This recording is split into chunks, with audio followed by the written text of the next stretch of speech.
Day two, and we're going to start our morning with our technology. So Rick, as always, great to see you, and you'll introduce your team, and floor is yours, sir. Will do. First of all, Excuse me, I'm sorry. Speaking of technology, in case you haven't signed in, please sign in, and please put your phone on silent for the meeting. Thank you. Now, sir. thank you. Appreciate you having us. This is Emily Meadows. She's in charge of our program management office right now. And Kate Hoffman, who administratively takes care of many of our budget issues. Of course, I'm Rick Colitano. I've been in the county a few years.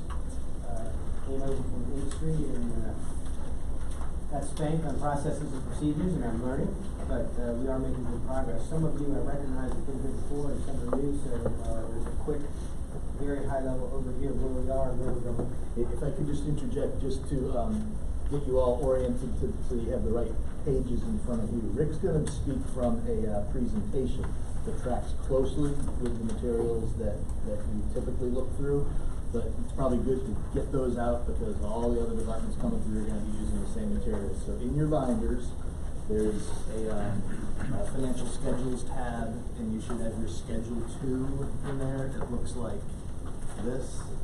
It's got approved program versus departmental request on it. I'd recommend that you just pull that out of your binder and have that handy. And then the other document that we're going to also be referencing is that new project class overview that's in the background information tab, and the cover looks like this is that project class overview. Schedule 2 really kind of drives the agenda, if you will. So Rick's going to be speaking to, because OIT kind of cuts across different classes, most of his projects are in the general county class, but he does have one project in the public safety class that he'll speak to.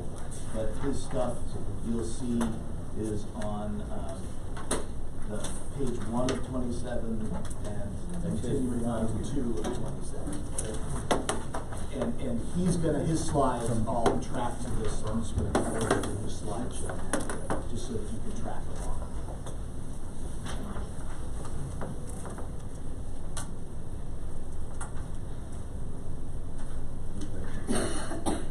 This is a quick look of where we were when I got here. There's two, on the left you see some of our closets.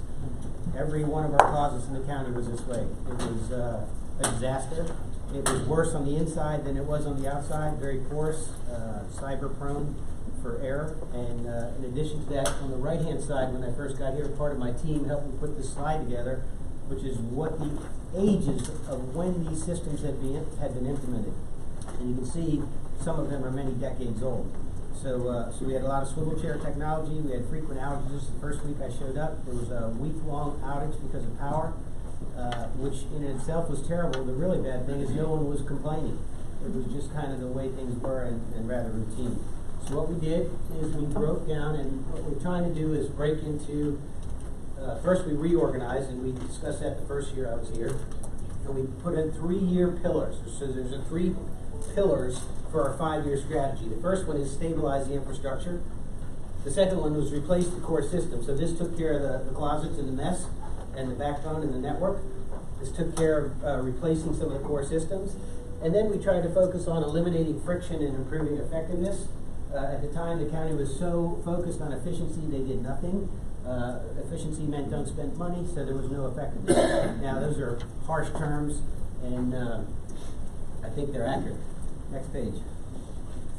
I don't expect you to look at this in detail. It's really there for 2 reasons. Number one, we have a plan, and we're working it.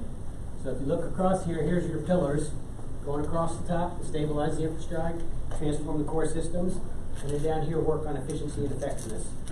Down at the bottom, we've completed 40 different, the blue are completed projects, the green are ongoing projects, the black are yet to be done, but they're planned, and then the red are major initiatives, but they don't get finished with one activity. So for instance, on CCTV cameras, it was very frequent that people would buy cameras under a grant.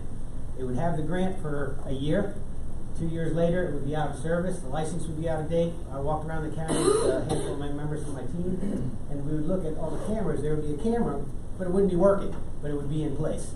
And so what we did is we consolidated all those cameras onto a single platform, which made keeping the OS up to date and all that kind of good stuff.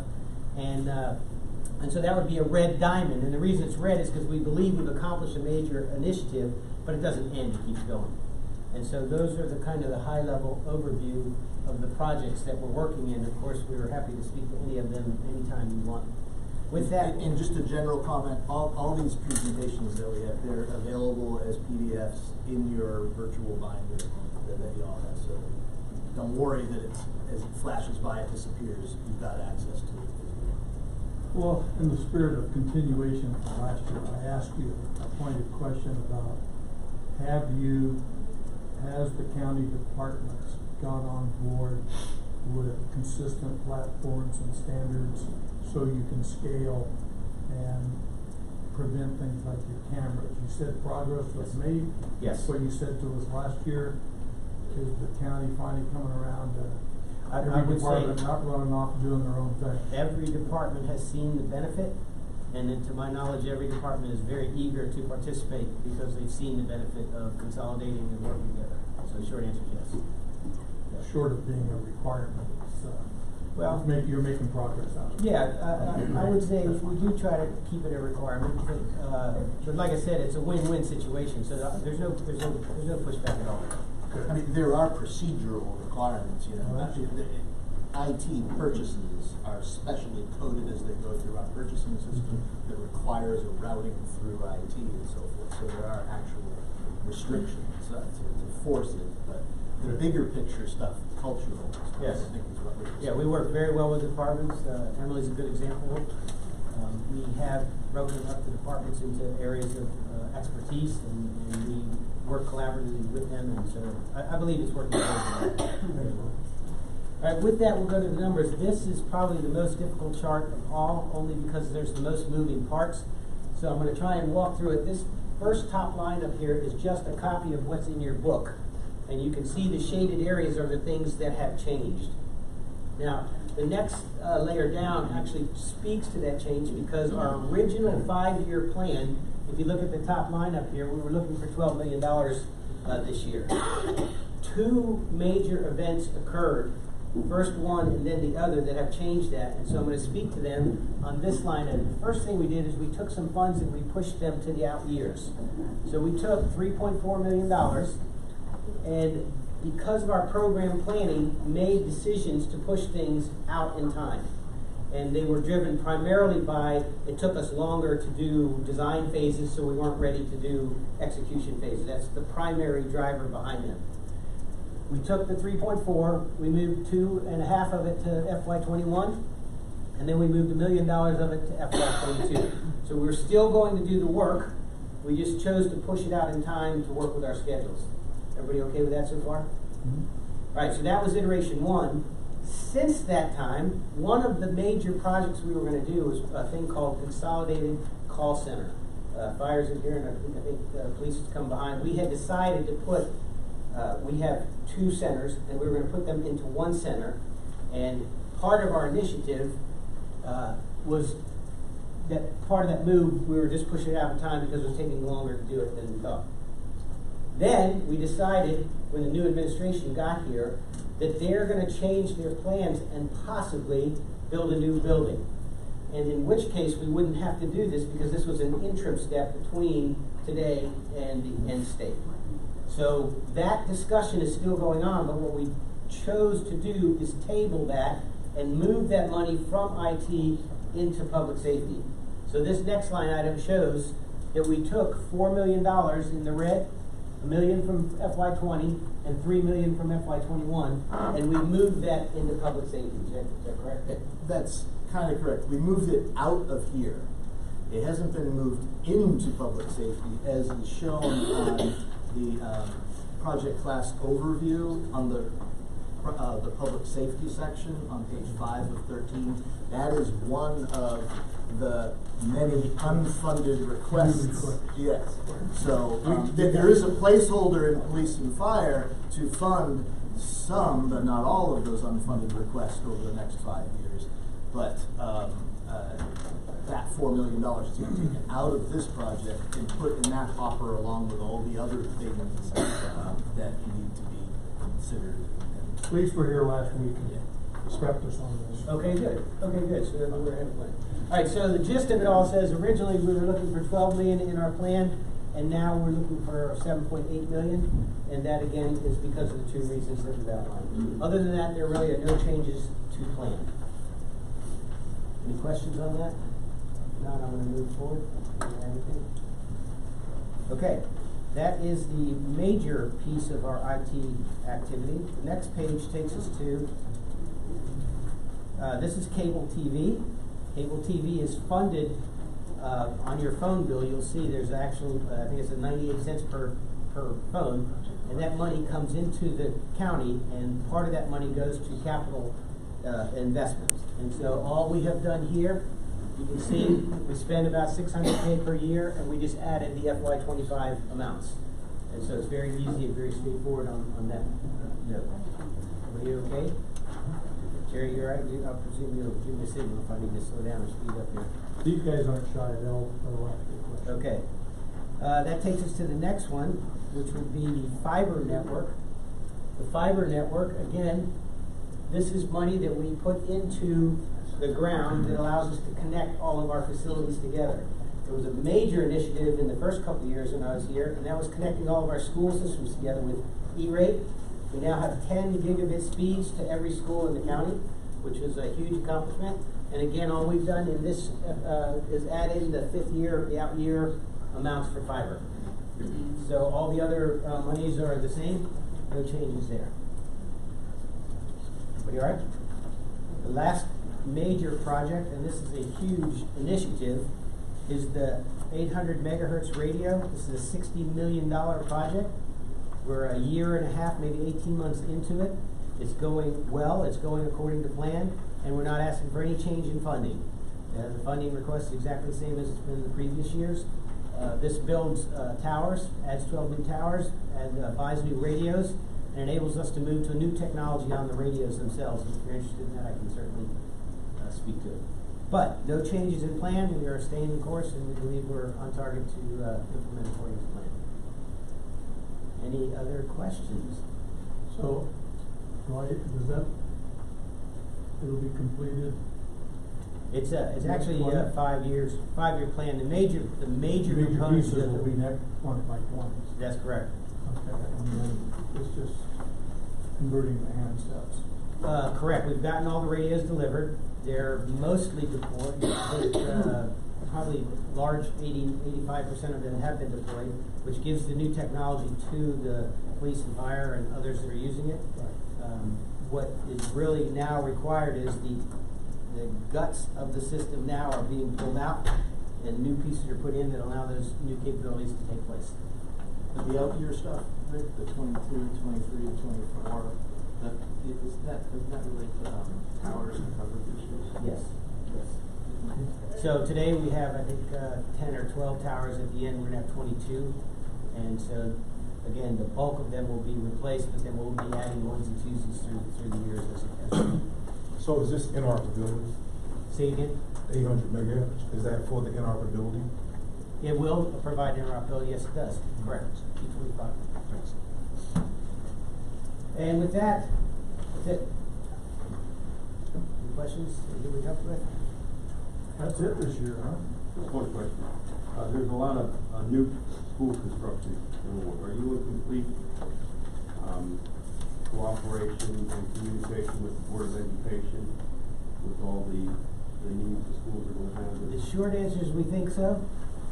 We do collaborate with them. Any new construction in the county we try to coordinate with. For instance, we're putting a new jail system in, and we coordinate with them because you got to put in the pipes and all that stuff so we run the technology. We do have money in there for the new technology to get the high-speed bandwidth in schools. So for the most part, all the processes and procedures are in place. You and I both know they're big projects and things trip and fall, but in principle, yes, we are.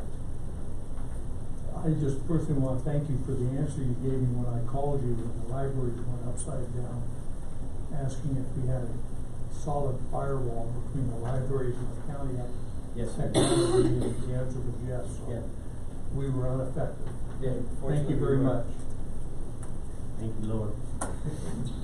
Okay, that's it. Thank you very much. Any questions from the board? All right, thanks.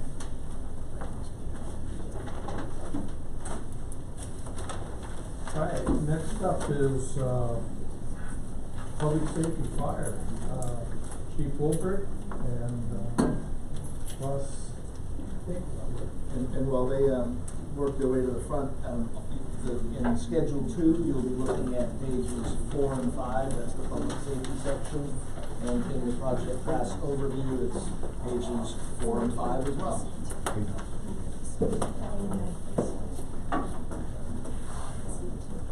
We've got. Well, you're on.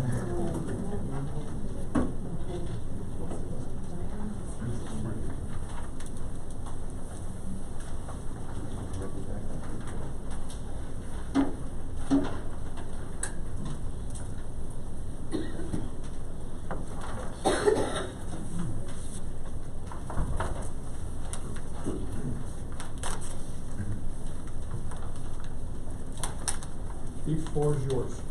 Thank you. Good morning. My name is Trisha Wolford. I'm the new fire chief for Anne Arundel County Fire Department. With me I have Deputy Chief Ross Stinkle.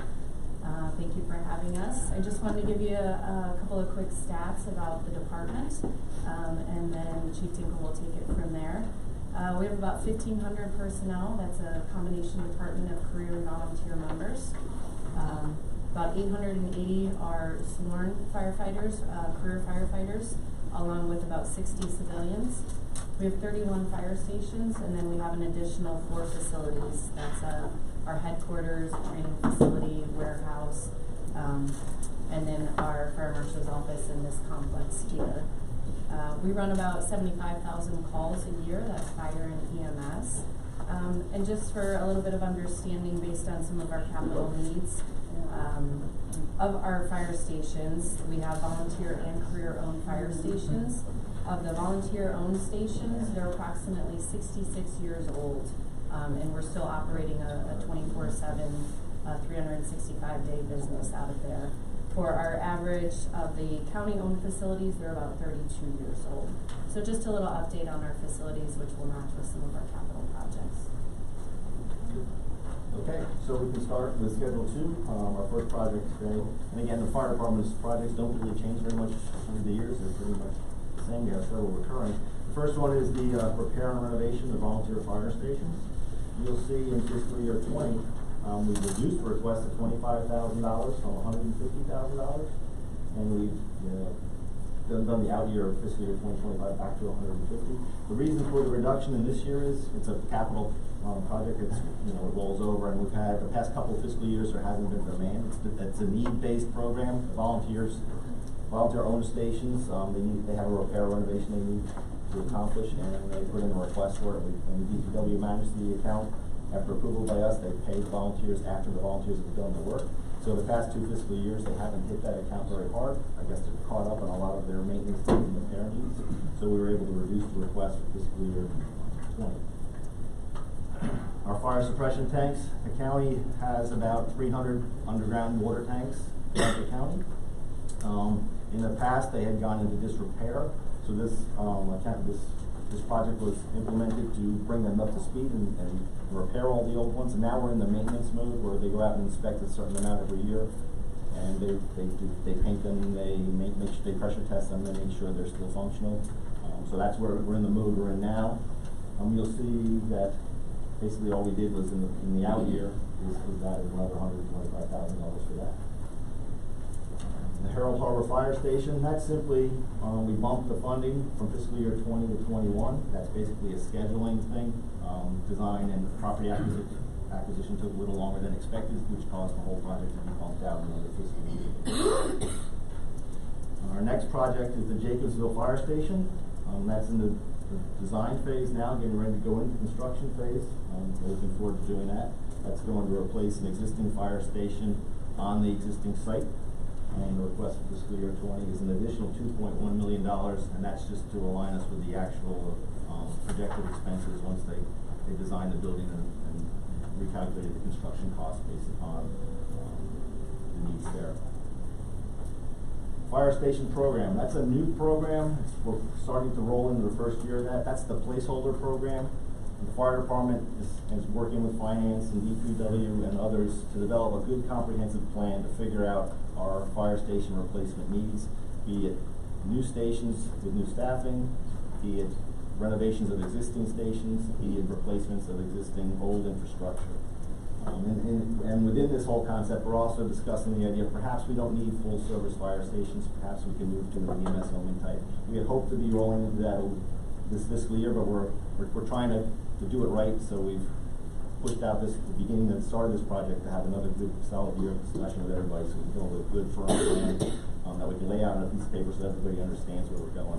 In the past, the fire department was working off a document that was created in 2008, going through the priority list there. Well, we're 10, 11 years past there, so we need to re-look at where we're at within that program and come up with a good plan moving forward. With the new software program you have, gives you data from that, right? So yeah, we are much 2 more. years into that or something like that? So we've been up and running. We have, in the past, all our data crunching was done pretty much manually with Right. full statistics. Now we have software that enables us to look at our run stats with times and response times and arrival times and really and call volumes and really be able to get a good picture of where our needs are and what type of need is needed in any particular portion of the county.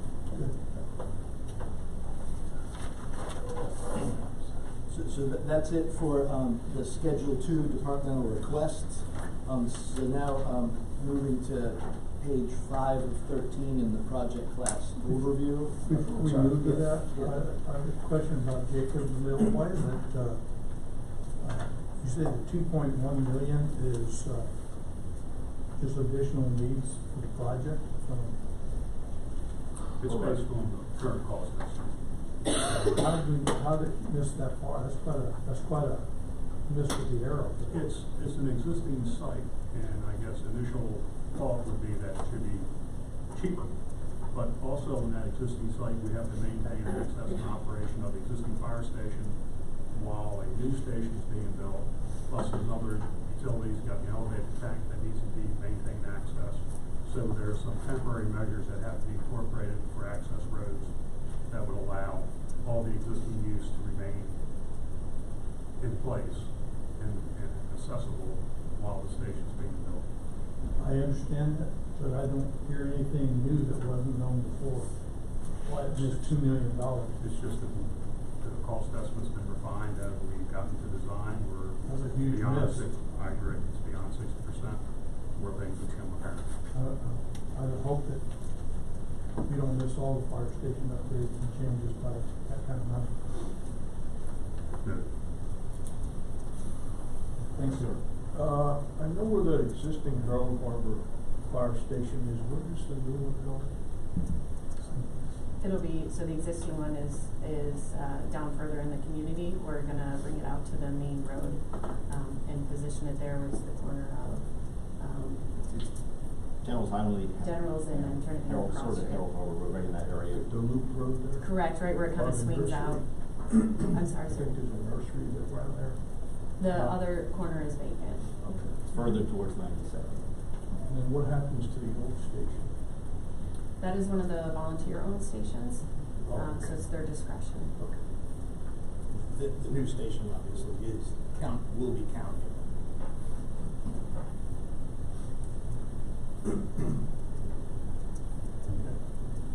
More questions? All right, next section is where? So then moving from Schedule 2 to the project class overview, page 5 is really the area of focus in that that's where the unfunded requests are listed. So on page 5, that list of projects that totals about $125 million is the suite of projects that are being wrestled with at this point to determine priority and scope for the use of the funds that have been earmarked in the program as the fire and police funding placeholder. So there's We're talking about both police and fire needs commingled together, and there's a lot of these projects involve consolidation efforts and so forth. So there's a lot of working discernment to take place on this, but if the fire department wants to speak to the projects that are of particular interest to them, Sure. this is the time to do that. The unfunded request that we have for this fiscal year was the Fire Training Academy replacement. The original training academy was built in 1969 in Millersville and renovated in the late 1980s. It was originally built, or actually at the time of renovation, it was built to serve approximately 500 employees a year, career and volunteer going through that academy. Now we have grown to about 1,300 career and volunteer people that we put through there all the time. It's used 7 days a week until approximately 10 p.m. every night. That addresses the career folks and the volunteers' training needs. 7 days a week operation, basically. Sunday through Sunday type of deal. It's not adequate. The facilities aren't adequate. Bathrooms aren't adequate. The classroom space is no longer adequate. It sits behind Chartwell there. The community doesn't like it when we do live fire training with the smoke and noise and everything that comes up through there. So that's been an issue for many, many years now. So it's at the point where we believe it's appropriate to try to find another location, on a remote site somewhere where we can meet the training needs of this much larger department and move out of the community so we can address their needs also. So we're hoping to get this funded. We realize it's a big dollar amount, and we realize we need to prioritize the rest of the county. So Chartwell doesn't like it, so maybe they're gonna help fund it.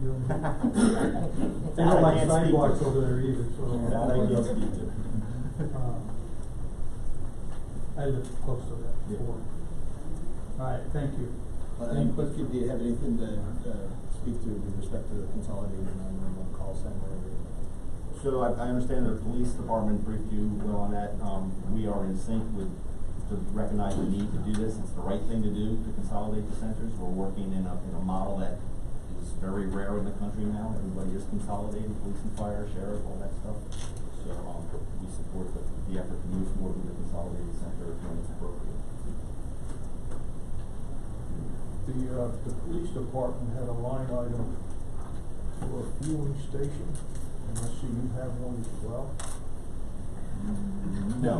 This is the public safety page. This is Oh, both okay. fire and police Okay. needs put together in one. So I just wanted to make sure. But on that note, I mean, the police department is the department that kind of is pushing for this or sponsoring this particular effort, the West County Fueling Station. However, I mean, fire is. Right.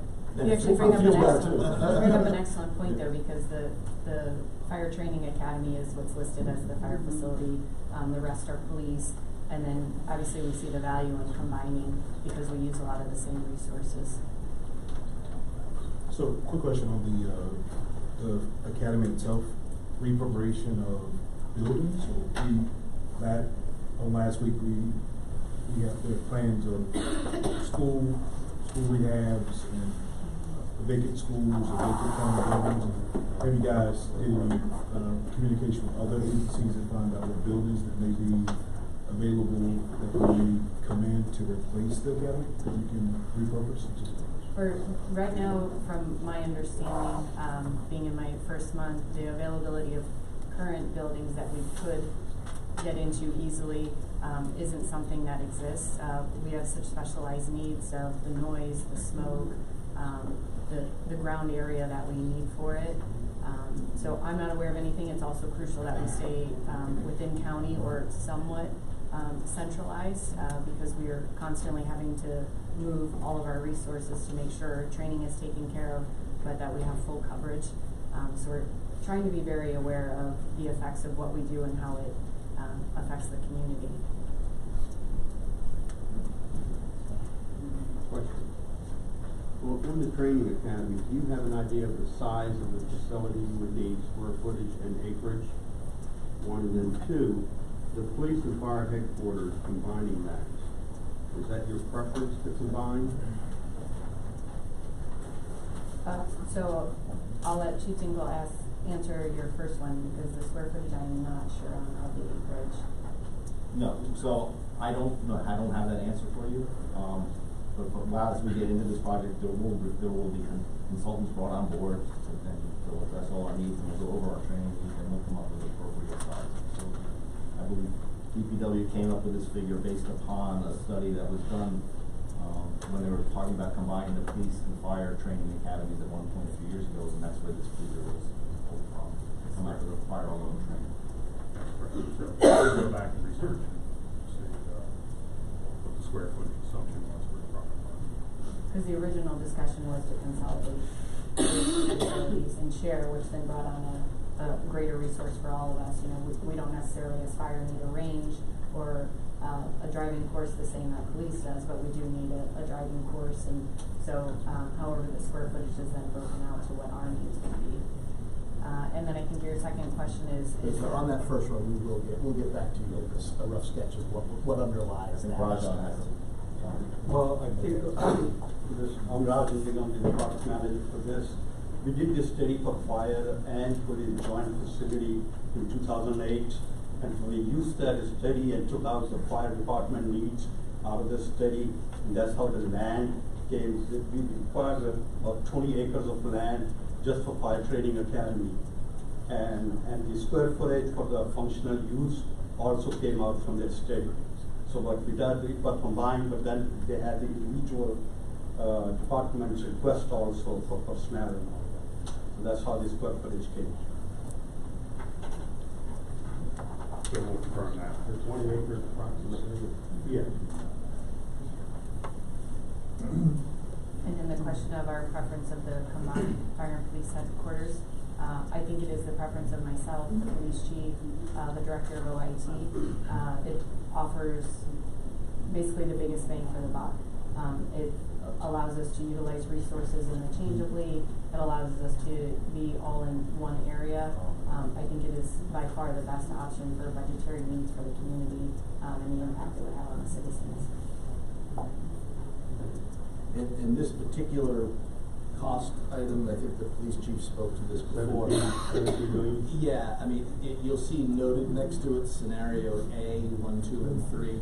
That stems from the police department's infrastructure study that was done. And so basically what they're trying to do is look at that campus, the Millersville campus, and make best use of the stuff that they have. So the idea is by combining police and fire, that then frees up the fire headquarters building, which could then be used for the 5th District Police Station, and that's why that cost is so low. You know, so it's part of an overall puzzle, not each individual piece. So that would have to be part of the sort of process on all of these projects. Does that make sense, or does that fit with other needs that aren't part of that infrastructure stuff, like the academy and so forth? We continue to try and find ways that we can partner where the citizen is the one that benefits, and this would be a great example to show we could vacate one building if we're making room in another for us to share, where then that building can be utilized, just as the gentleman was mentioning about what can move in and what can move out, so we can repurpose.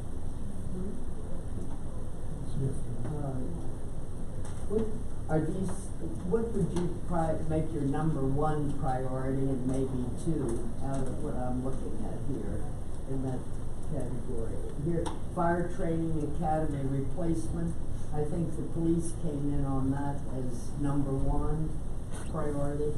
There was a little bit of firing. And I know, and then number 2, do you have a priority order for those, or?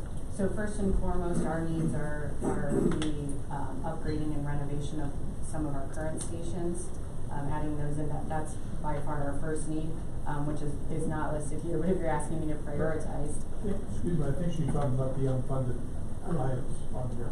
So then between the fire training academy and the consolidated 911, so the 911 and the headquarters for me was presented together, that all of that gets moved at once to go together.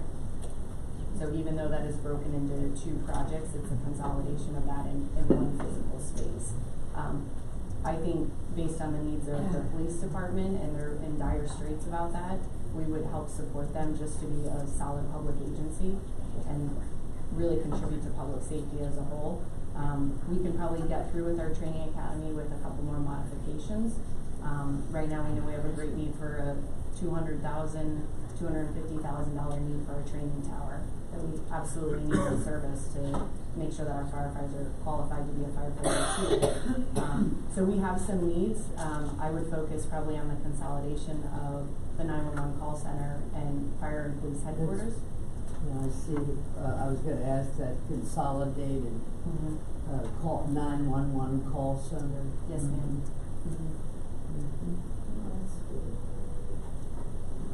One other question, besides replacement and refurbish, do you see the need for any new areas for a fire station that are not identified currently?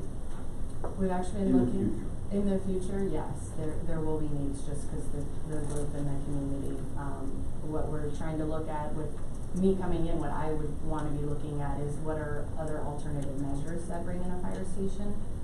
Some of those facilities need to be an $8 or $10 million facility because of what we need to house: trucks, ladder trucks, engines, medical units, multi-company staffing. Some of the other areas we just spoke about, Heritage Harbor. Some of those you can look at alternative models for a fire station and make adjustments to single-family homes, or build a station with the community center, and we're looking at a lower impact and a dollar value. So that's one of the things that I'm bringing into that I want to look at. But this is my 4th week, so so we're working on it. We do have, with our new data, we do have the ability to show where potentially the development is going to be, where we're going to need a new fire station the next 5 to 10 years. And the reason why that isn't included in this list on page 5 is because this list on page 5 is a list of needs that's kind of competing, if you will, for the new program placeholder that we have in the program, which is 7 million, 10, and 10, and we have this project here, the fire station program project, is an existing project that has earmarked in the program 500, 5.5 billion, 500, 5.5 billion, which is kind of the old model of building a station, and maybe the numbers need to be upgraded to keep up with inflation here. You know, for doing a full-blown station is 5.5 really enough. But the idea is a funding amount for every other year to do a major project. But part of the reason why it's still in the program phase is exactly what the chief was talking about, looking at how else could we maybe get more bang for our buck for each of those allocations of funds. And then one other question, have you determined a template that is the perfect building for your fire stations that would be suitable all around? So when you build one, you're not reinventing the wheel. Great question. I get it quite often, and I don't believe there is a perfect template. The needs of that particular community is how I choose to base a design for a fire station. So a community that might need more medical services and only an engine company or a tanker because it's a non-hydrogen area. Based on what we feel those resources are going to go and serve the community, that's how the design is modeled. A great example is looking at the 214 Peninsula. Modeling that potentially, and just giving some ideas, you know, the use of a community center and then a 1 or 2 bay firehouse, because it's going to serve maybe just that population. You look at something up north, they're servicing 695 and potentially more high-rise buildings because of their mutual aid agreements. Then I need a bigger house for a ladder truck, an engine company, but I don't need a tanker up there because it's a hydranted area.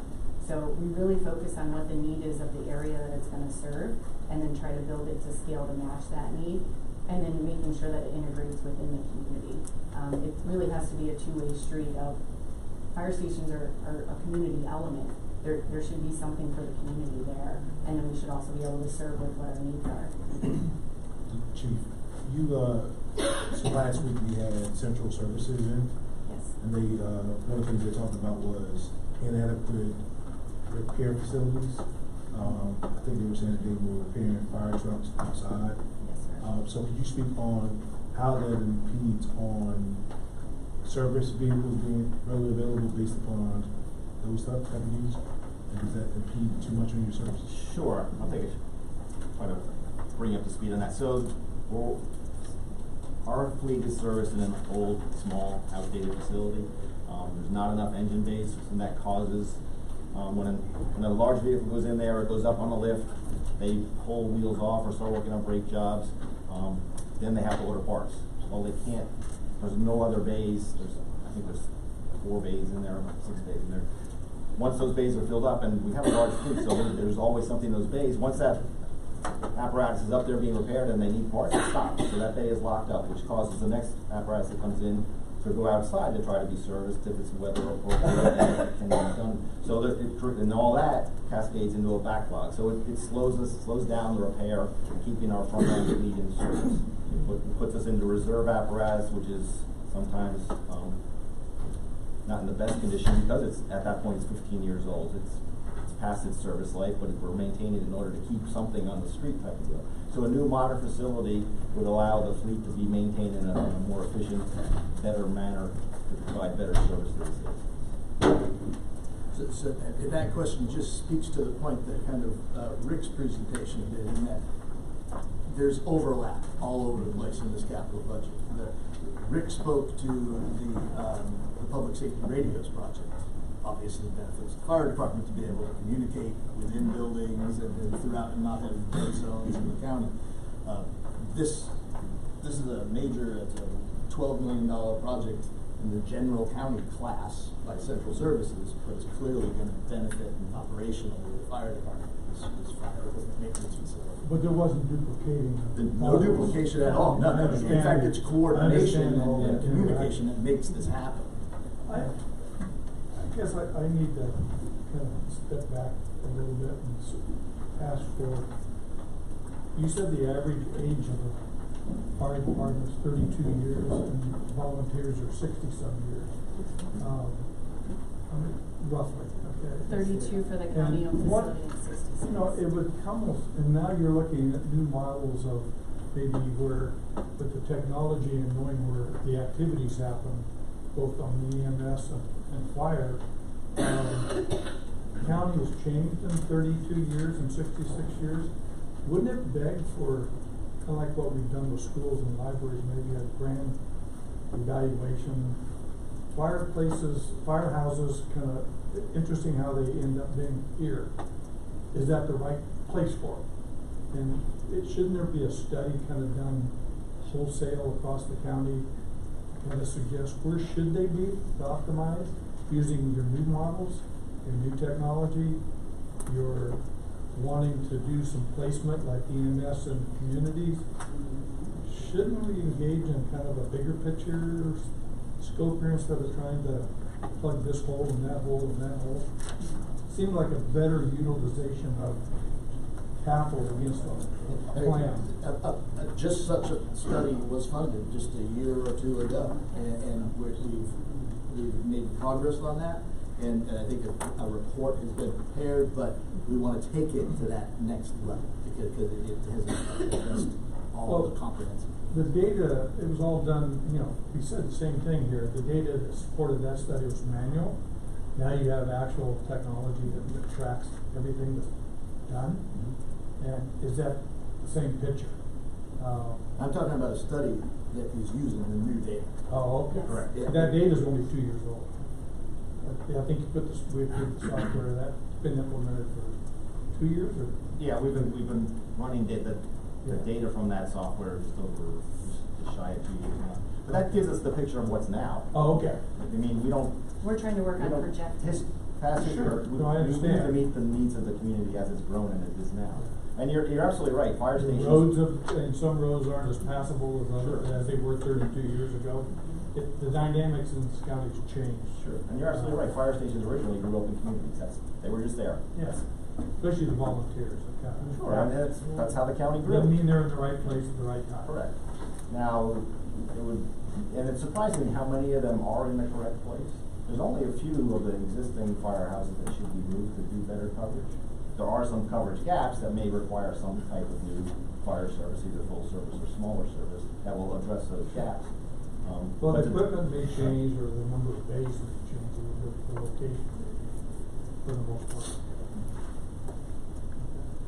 I would hope there's a grant, now, I haven't seen it, so that's why. That's our goal, is to come up with that over this next year, working with finance and DPW and others.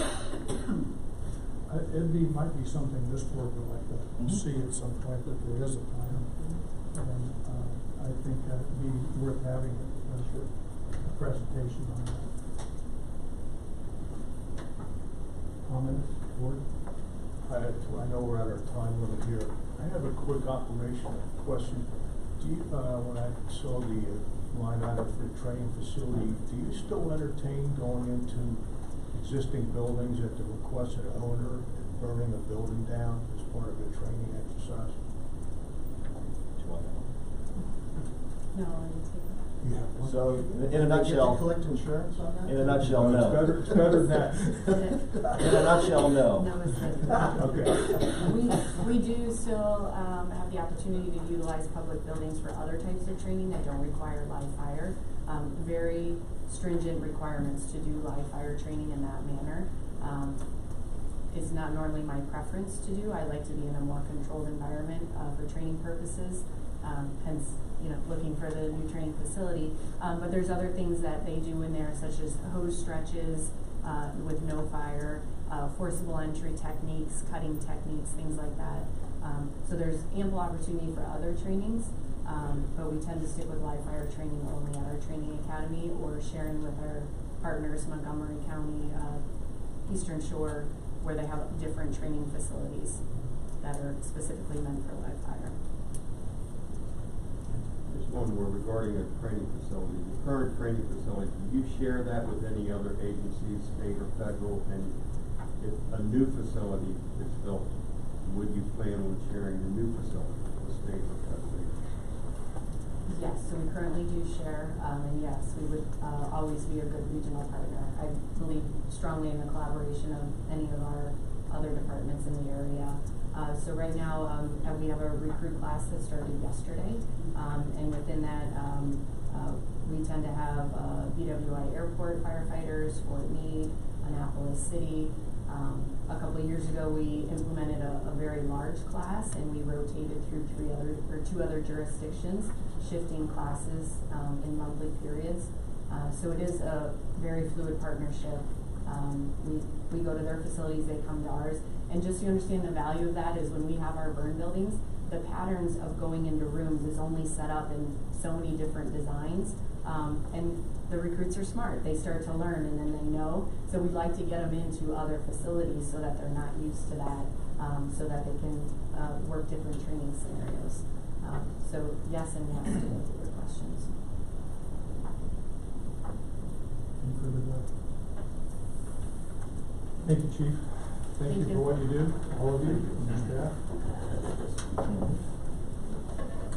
All right, moving right along, where are we at? Detention Center. Mr. Martin.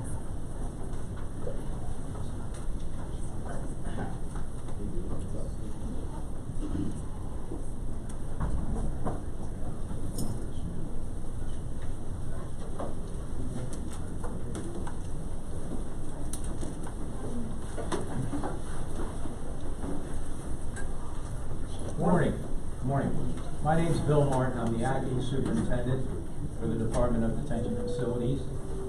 Previous for 20 years, I was the warden at the Ordnance Road Correctional Center. I too still hold that post. I never realized how much I enjoyed being a warden. With me today is my committee staff. To my right, I'll have them introduce themselves to you. Hi, I'm Patricia Moore. I'm the Director of Business Services for Detention. Good morning, I'm Mike Borges. I'm the Correctional Facility Administrator for the Jennifer Road Detention Center. And to just quickly point out, Mr. Borges, this is his 23rd year anniversary with the county. I told him this was an anniversary breakfast for him as we came along. I'll take it. Well, good morning. I think the first item that I have is the Ordnance Road Correctional Center. We're on page 4 of 27 on schedule 2. Yes. Okay. The Ordnance Road Security System. This is a $520,000 cost factor. And let me explain to you how we got there.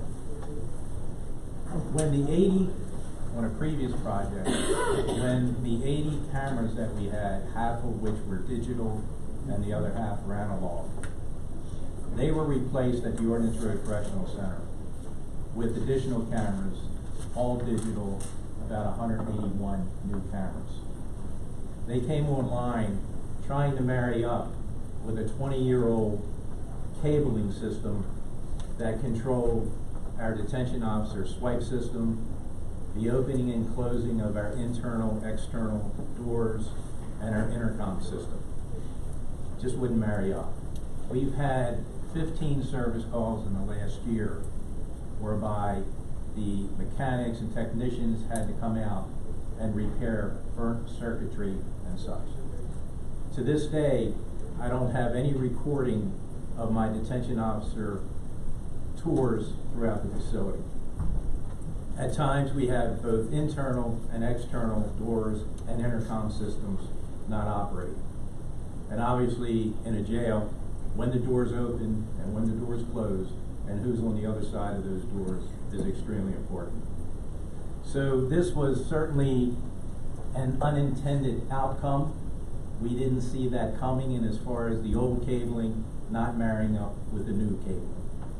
So in order to replace the old cabling so that everything works, along with our electronic boards, along with our monitors, that our control officer who sits in the bubble, so to speak, and sees the entire facility, that's what the cost factor has been presented to us in order to do that. How old is that existing? 20 years. Even the digital ones? No, the digitals, the cameras came in within the last year. So all the new cabling that ran the cameras is failing to integrate with the 20-year-old So it's system. just the digital cameras there? That's correct. Yes, sir. I'll be running fine on analog. To put a positive spin on this, it's a 20-year-old system that we're dealing with here. It's being prompted by these problems that have come up with this new system. It needs to be done. It's 20 years old, and this is just kind of I was just forcing the looking issue. back to say, who didn't look at the whole picture? That's where I was going. Yeah. I mean, obviously, you look at technology as a whole, not as a piece. Or should, anyway. So is the 523 the guts of that? Is cabling? Or, because to me, I think what they're saying is you got brand new devices, which are in the eyes, but the inner workings are 20 years. So to me, like you mirrored new technology with old piping. So is that what you guys are asking for? That's correct. To do the cabling, and there's also control boards, electronic boards that need to be replaced in order for everything to work in concert with one another. So the new digital cameras was the easy part. It's the rest of it. That's correct. But those new digital cameras are great. The clarity and the security that it presents to the facility for all the officers, they work tremendous in comparison to what we had. And these 181 cameras, there's some external as well as most of them are internal to the facility. And you said that there is no recording capability in what way again? We have our detention officers who have to make hourly rounds throughout the entire facility. And doing so previously, it would record when they made the round. There's no recording. So what we rely on is the integrity and professionalism of the detention officer, and they are doing their jobs. But we have no backup system to be able to show that they did their job in the event something occurs. All right, this new plan is in conjunction with the IT, the Rick's department?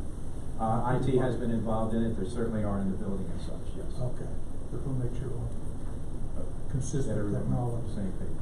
All right, thank you. A lot of those camera systems are wireless now. Is there some kind of mandate that you have to have everything hardwired? I don't believe it's a mandate. It is hardwired, but I don't know the answer to that.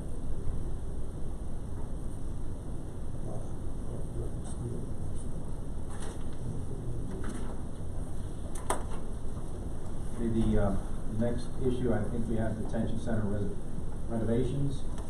This is $250,000. These monies would be used for replacement of certain carpeting, certainly security windows, security doors, which are extremely expensive, security locks, and improvements to both of the lobbies at the Jennifer Road Detention Center as well as the Ordnance Road Correctional Center. And again, the Ordnance Road Correctional Center is 20 years old now. Time just flew by, and as far as the Jennifer Road Detention Center, it needs to have upgrades as well. And this is a 2025 report? This is a multi-year recurring project to deal with these smaller upgrade type of issues that happen. So what we do is, for these multi-year ones, you'll always see that we add in what was the sixth year, because it wasn't part of the program last year. So all these multi-years, you'll see kind of the additional 25-year piece.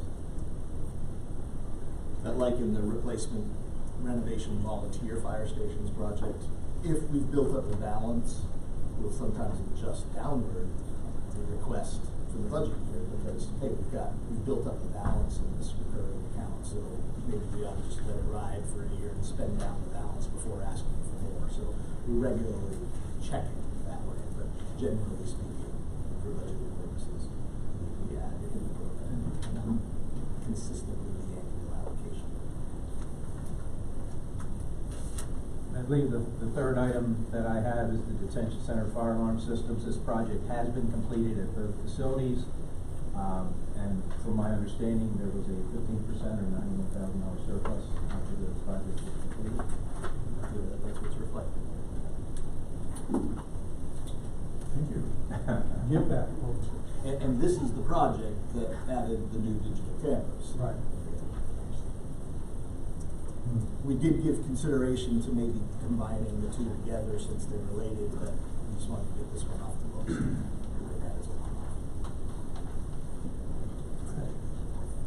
I believe every item's that I have before. Yes. All right, questions? Okay. Thank you all very much. Okay, thank you. Thank you for what you do over there.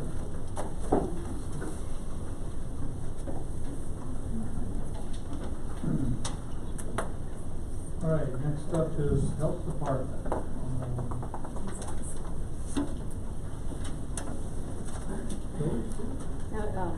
Don Kurtian is here. So we'll be working off of page 1 of 27 on Schedule 2. 29. All right.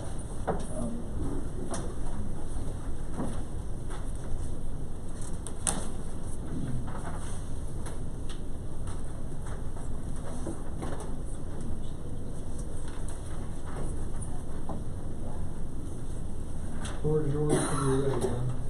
All right.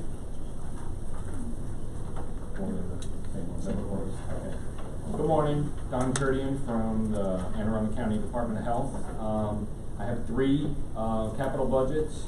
The first one is the demo fund, which is a fund that we use to abate health and safety nuisances on vacant properties. This is consistent with program. It was increased last year to $200,000. Then it was cut back to $100,000. Previous County Executive Shue wanted some of the outdated inspections and permits projects to move forward. This is a program that's shared with inspections and permits and planning and zoning, and they had some cases that he wanted to try to start cleaning up, so that's why the fund was increased last year, and it's being asked for that same amount this year.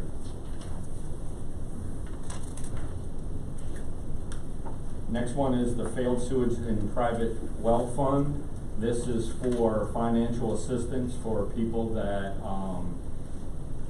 fall below the poverty levels to repair their septic systems and abate a health nuisance, and to drill a new well where they've lost water.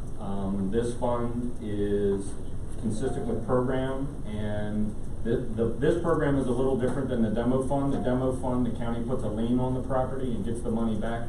This is not a fund where we get any money back. It is just basically a grant to get them fixed so that we abate any health issue or get them some potable water. And the last, Gus? Yeah. Just for everybody's information, what's the cost of a new well since we have to go deeper to the new aquifer? The ones that go from the northeastern part of the county, which is anything from Defense Highway north and east, is $15,000 to drill down to the radium-free water. So that is a water quality problem area as mapped in the Master Water and Sewer Plan. Because of the shallower aquifers all have high radium counts, which is a carcinogen. We require them to go down to the deeper water. We know that water is radium-free, and we require that deeper depth. So it has increased the cost a lot. So this fund does get used every year, and we normally have a waiting list for when we start the fiscal year to start funding those programs. Is there a big backlog, or should that fund be increased? It's not a huge backlog, and what we've been able to do the last couple of years is they've changed the bay restoration grant program, so we're able to use bay restoration money for more of the septic. So we focus more of that, which takes away from using it on this because we use so much of it for wells. So the backlog's not long. And a couple of years ago, we had used the money quickly, and we got a draw to increase the fund. But we've slowly increased it. The last couple of years, we added 20,000. It used to be a 60,000 fund. We added it to 80 just to try to help with that, and that has helped keep that backlog from happening. And then the last one is septic system enhancements, which is basically the Bay Restoration Grant. This is a state grant that we get $3.3 million from the state to put in bay restoration nitrogen reducing systems. This is a grant program. Basically, this is the capital money to pay for all the treatment units, or if we're going to abandon a septic system and connect it to public sewer, which is where we get the most bang for our buck. The county benefits, as well as the watershed for reducing nitrogen. And this fund, we've had this fund since 2008. We continue to increase it where we find the need, and this is a fund that we try to use every part of it by the end of the fiscal year, and we're pretty successful by using the $3 million every year.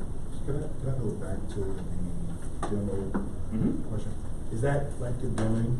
Is that what that process is? The demo of building opposed? That's not condemning facility? No, it's used for, like, if there's an abandoned house that's become a nuisance. So say it's a rodent problem and it's in a neighborhood and we get a complaint, we go out and investigate it, and the house is either in foreclosure or it's been abandoned and there's no one living in it. We can go in and use this fund to hire a pesticide applicator to go in there, eradicate the rats, board the house up, and make it safe so that the rest of the neighborhood doesn't deteriorate. And then, like I said, this fund, we attach a lien to the property. Any cost that the county concurs, we put a lien on the property so that the county gets the money back when the property is finally sold. Can you recall an instance where, a recent instance where it actually demolished the building?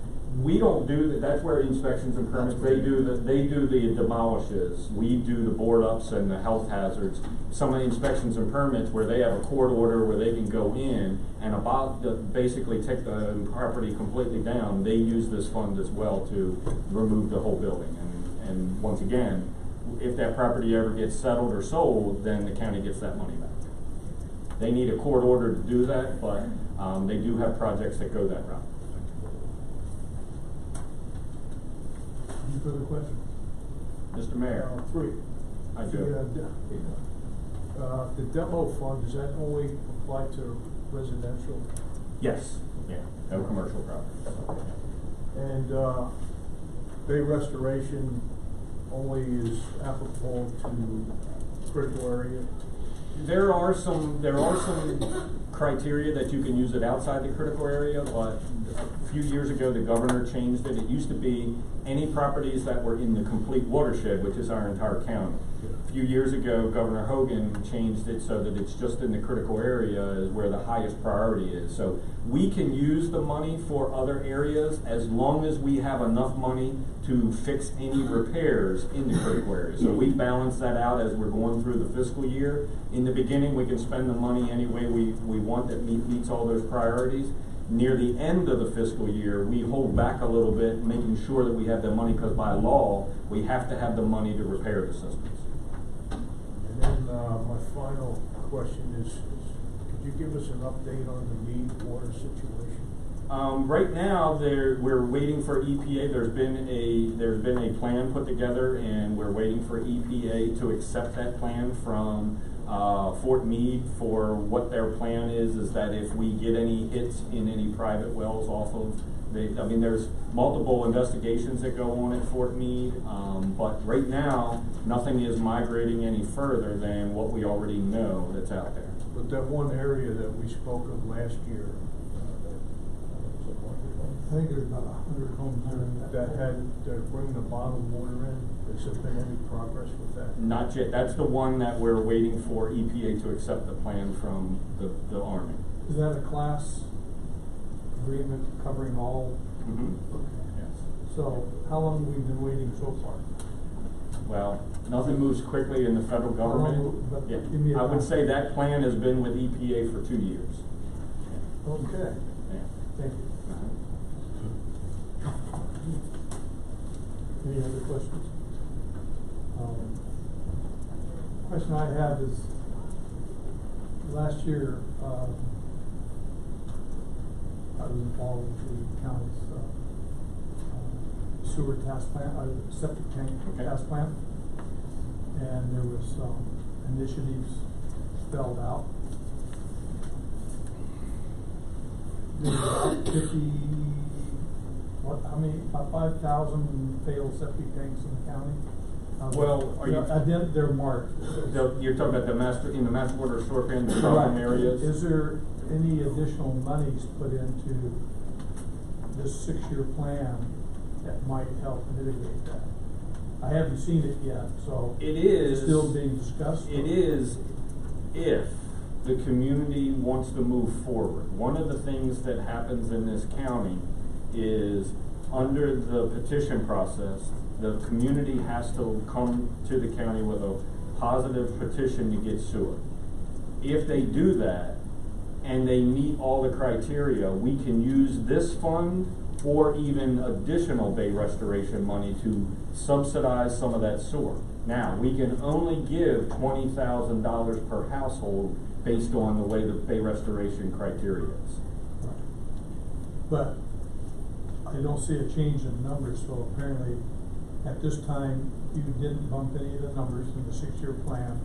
It's kind of as it comes, then you'll change. Correct. We can. I just wanted to understand that. We do this grant every year, so we can change it. We don't have to wait 6 years to change it. So if we submit this to MDE every year, so we could then, if we get a community that comes to us that's going to need more money, we can bump it up next fiscal year, or we can go to MDE and ask for additional money at any time during the year, and then roll it into that program to get those, to pay for those sewer connections. All right. Any further questions? Thank you, sir. All right, thank you. Nice seeing you again this year. All right, we're tracking well here. Let's do one more before we take a break. So next up is transportation. I thought I saw Ramon. There he is. How are you doing, sir? I'm doing good. How are you doing? All right. Why don't you Ramon's assume the position there, Ramon? As Ramon works his way up, he's got a presentation to do, but I want to orient you to our standard reporting as well, because he's going to be referencing that. Schedule 2, you're going to want to be on roads and bridges class. Involves a lot of different types of bridges. Page 9 through 12. The roads and bridges class is schedule 2.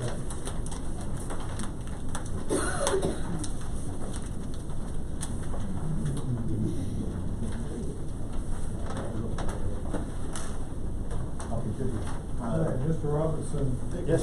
The floor is yours, sir. And the other thing in the project class overview, pages 8 and 9 of that. Good morning. Good morning. So I'm Ramon Robinson with the Office of Transportation, and I also have with me Brian Ulrich. So I'm going to start this off for everybody, and then I'm going to turn this over to Brian. Brian actually is the one who helps us to facilitate putting together what our capital programs look like. So, as Kurt just mentioned, we have some programs or projects that are already associated with Schedule 2, I believe this is here, which you'll probably go through. We'll be here with DPW. I think DPW will probably go down that list of existing projects. But what we wanted to kind of do was to kind of go through some of the newer projects that we did include as a part of the CIP this year, and just kind of give you a little bit of background on those projects and where those projects came from and how we came up with bringing these projects before you guys today. So you go to the next slide. So I'm going to look at you all so I'm not rude and look behind me. I have a PowerPoint presentation. So just kind of a broad summary of the CIP. So for FY 2020, it's roughly going to be $31.3 million. And then over the course of the 2020 to 2025 CIP trajectory, that total will be $233,628,000. So of that, what we pretty much know is that 99% of the projects are based on maintenance, system preservation, how we can kind of keep the roads in good repair. And then 68% are also maintenance projects throughout the overall course of the CIP. So what we do know is that this year we're looking at a $10 million annual road capacity placeholder, and that's one of the things that you will also see in Schedule 2. And then just kind of a little background on the transportation impact fees, which surmount to about $7.5 million from FY19. So it's probably going to be somewhere consistent in the coming years. I don't see that it's going to change too much. So the next slide is basically where we just kind of go through some of the funded projects. So again, these will be projects that as a part of Schedule 2 we'll just kind of go down. A lot of these ongoing projects that we have are projects that are associated with sidewalk and bikeways, whether it's just the county sidewalk and bikeways, and then SHA sidewalks. So we have a significant amount of SHA roadway within the county that has the ability to have pedestrian improvements associated with them. So we do have a budget line or a fund that allows us to be able to work with the state in order to provide pedestrian improvements in Anne Arundel County. Another thing that you'll see is the transportation facilities planning. So what the transportation facilities planning does for us is it allows us to be able to come to the table to put together plans. So we don't just go out ad hoc and say, hey, we like this area, so we're going to put something here. We actually go through the planning process, and going through that planning process, that allows us to get to maybe like a 30% level. And then at that point, we can turn it over to the Department of Public Works, and then we can work on how we can move forward to getting the project information.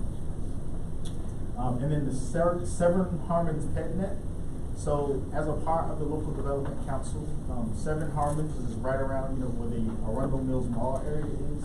There's a toll project association there that looks at improved roadways, improved pedestrian and bicycle connection, and in some cases improved transit. That fund allows us to be able to provide these improvements. So these are things that are funded projects. They're non-maintenance related. In some cases, they are capacity improvements. In some cases, they are plans that allows us to be able to kind of move forward as we move in around them. Funds in 2020 that are previously programmed also include the Race Road and Jessup Village. So this is the Race Road relocation study. There was a study that was done in 2015. And this was working in conjunction with the State Highway Administration in regards to relocating Race Road. And the relocation of Race Road is associated with the 295 out 175 interchange project that basically goes from McCarran all the way down to the National News Park. The other is the 214 at Lock Haven. And this was to look at some ways to have some vehicular improvements at 214 at Lock Haven. There's some turning mechanisms that weren't working quite right down there, so this would allow us to be able to, we've got some studies in regards to it, and then this would put in some monies to kind of help with construction of 214 Lock. New to the 2020 plan. Excuse me. Yes, sir. Back at the Race Road, it was tied into the 295 project. Say that what is? You said it's tied into that interchange is all tied into the 295 right, so project. What if that project doesn't move forward? Because right now it's all up in the air from what I heard. Well, the stage project, 175, it's two different, so it's two different sides. Two different 295 projects. Right. This is the one that's in the Jessup area. On 175, it's actually been bid and awarded. is the interchange. The interchange. Oh, okay, on not 75. two, you said The 295 associated with project 295, further I up, got right. confused. Sorry about that. Talking about the 295 renovation.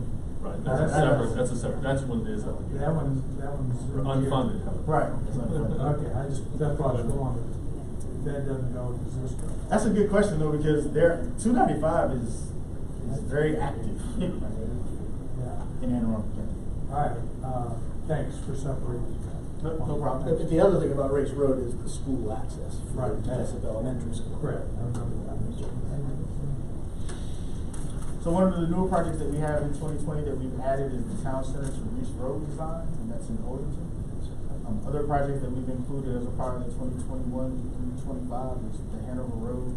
We looked at shifting funding, additional funding for a Race Road Jessup Village relocation, contribution to Maryland 170, which is a state project in which the county would provide a contribution. Jumpers Hole Road, added construction as a part of funding, which you'll see in the charts in 2025 per the program. Additional funding for 214 to Lock Haven, and then 177 being omitted from the program. Right. So the next slide is basically just to kind of give you an idea of how we come up with these categorizations. So right now, Anne Arundel County is in the process of completing its first transportation framework plan, which is Moving Anne Arundel. And what this plan does is it basically has taken 5 other plans and combined them to be the framework of the plan. So these plans were the Corridor Growth Management Plan that was completed in 2012, a Bicycle and Pedestrian Master Plan, which was completed in 2013. There was a Complete Streets Guidance Document that was completed in 2014, along with a resolution that was passed by County Council in 2014.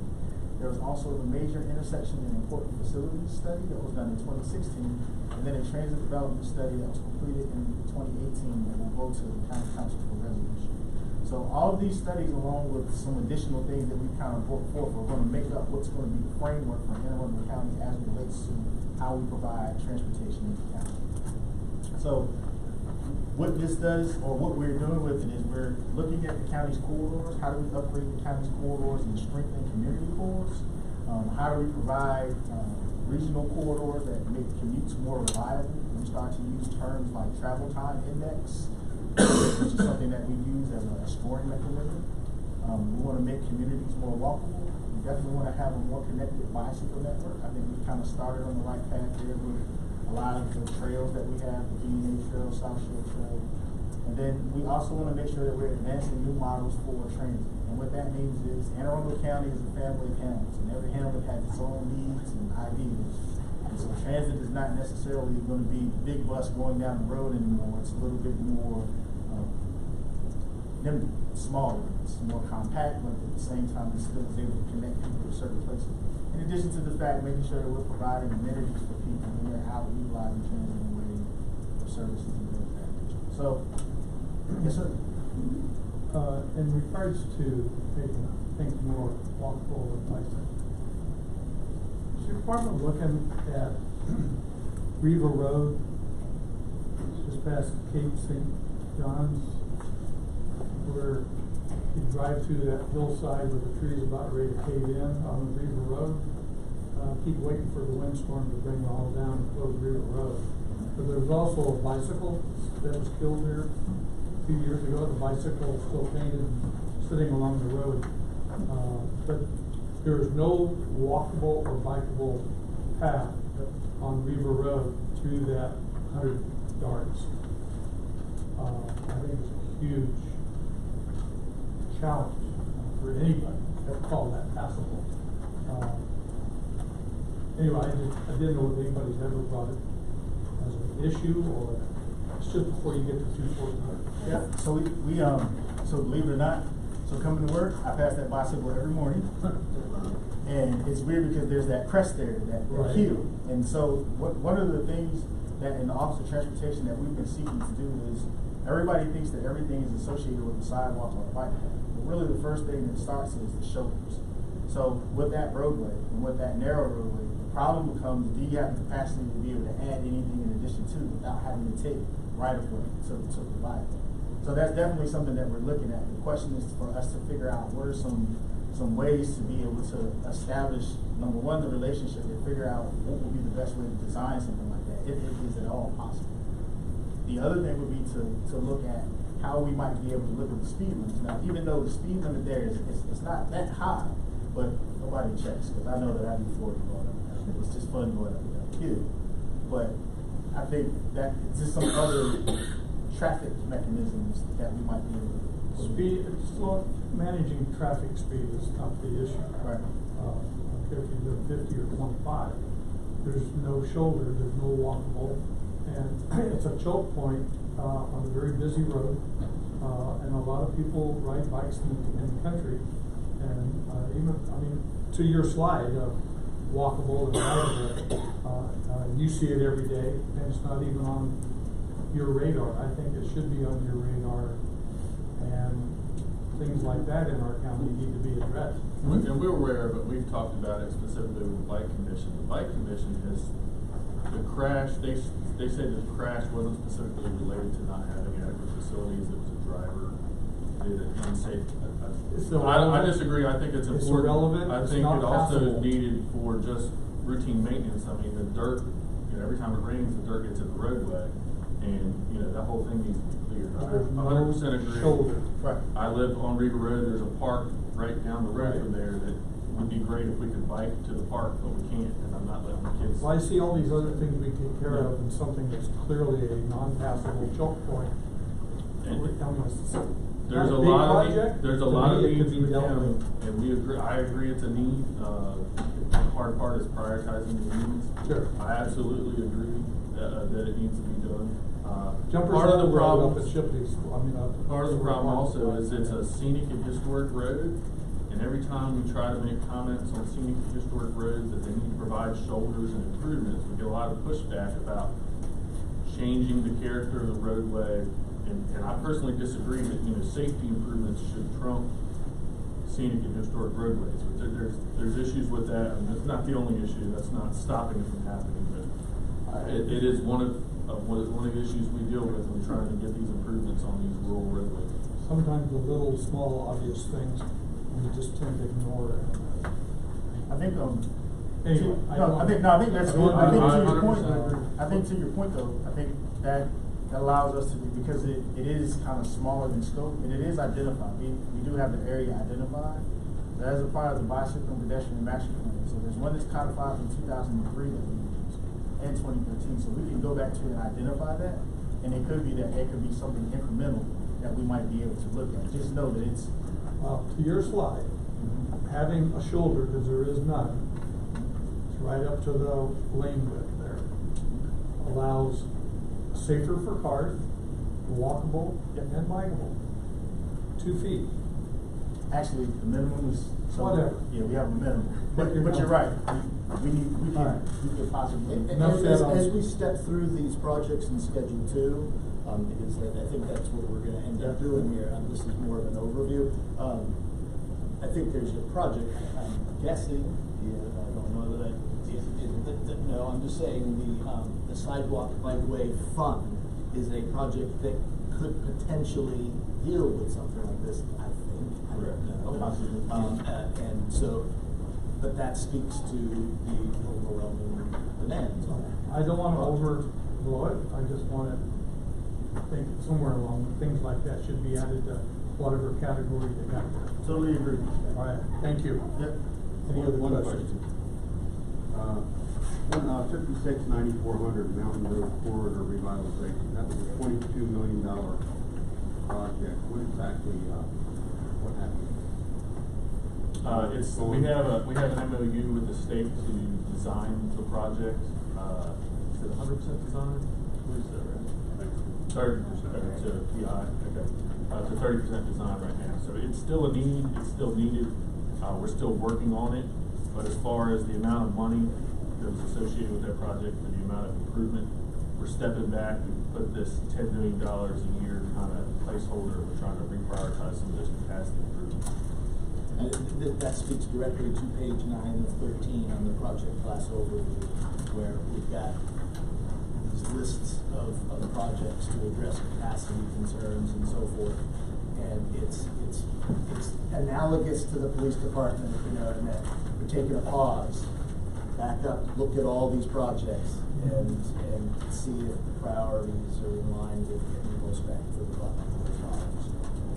Was that the project they had to take right away from the properties around it? Yes, there was some right-of-way acquisition, yes. And part of the reason we're working with the state on the design of that is that if the state takes the right of way, they actually have prior rights for utilities, and it saves a lot of money for both parties involved with these utilities. Yeah, so maybe we can just, I think we're almost done with this presentation, and we can get that's marching fine. through the schedule too, in the more traditional way. Is there something that you, I'm sorry we didn't have a whole lot of pre-conversation about this. Do you want to, I guess I feel similar to this one, would you prefer to go through the projects?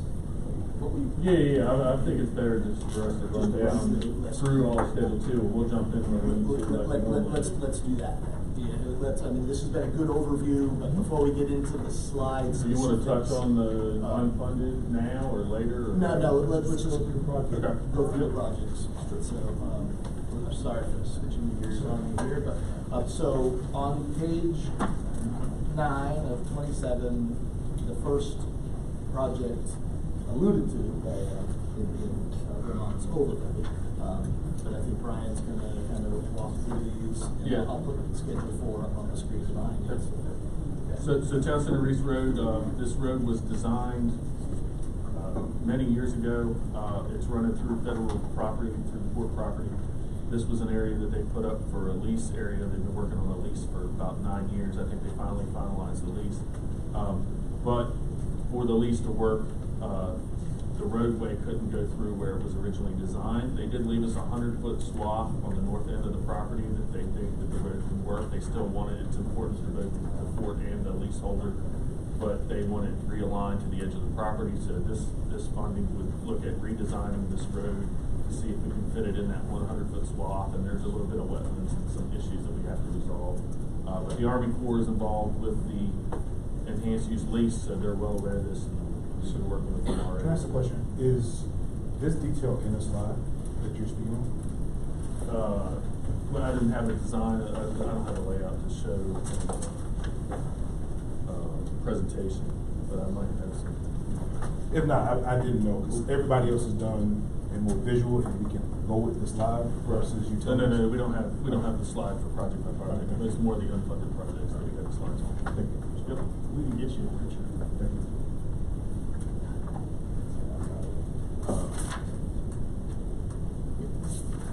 Questions on that? Next project is Chesapeake Center Drive. We're requesting $227,000 in FY20. Project's currently under construction, and the additional cost is due to uncharged utility relocations. Sidewalk bikeway fund, this is the one that Kurt was talking about that would address the Reaver Road issue. Potentially, we do have a list of projects of right now, our list is 28 projects in the range of $10 to $12 million worth of need, which does not include that Reaver Road section. We recently, increased this from 75,000 to 500,000, so we're starting to be able to knock out and actually get more accomplished. But as you can see, we have a large need still. Some of the ones we're working on right now, I think, are Veterans Highway, Jennifer Road, and the Ball Highway. So those are some of the active projects right now, but we've got a list of more than that, and some minor connections of less than 100 feet that we're filling in. So we're just requesting 500,000, continuing the program. Next project, Catherine Avenue widening. The project's complete, and we're recommending the appropriation of $302,000 in FY20. Maryland 214-468. Again, the project is complete, based on actual costs, recommending the appropriation of $466,000. Pasadena Road improvements, the project's currently under construction. We're requesting $164,000 in FY20. And again, this is based on some redesign and some utility relocations that we're not anticipating. Reaver Road and Government Bridge Road, we're requesting $596,000 in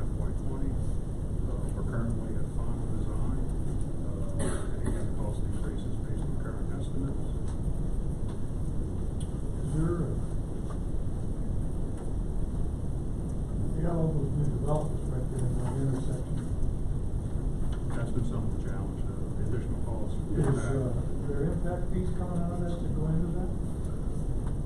And they're the ones that are driving this redesign. Yeah, I think it's all impacted.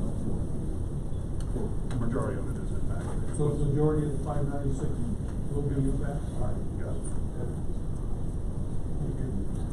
Transportation facilities planning is the next one. This is the project where we do a lot of the studies that kick out projects, like the Mountain Road project or the Maryland 214 project. A lot of these projects come out of these studies to recommend improvements. So we're just asking for $300,000 in the 2025 continuing program. Next project, Rock Bridge at Maryland Bridge 198. This is for design of a through lane and right turn lane northbound Rock Bridge. We're asking for this $1,060,000 in FY20 based on current estimate. Say that again? What was the right turn? It's a through lane and right turn lane on Rock Bridge northbound at 198. Sidewalk extension. Head Improvement SHA, this is the fund that we contribute to SHA improvements on sidewalks. They pay, depending on where you're at, they pay for 75% of the improvement. We have to pay for 25%. We work on priorities. I think 424 is under construction right now.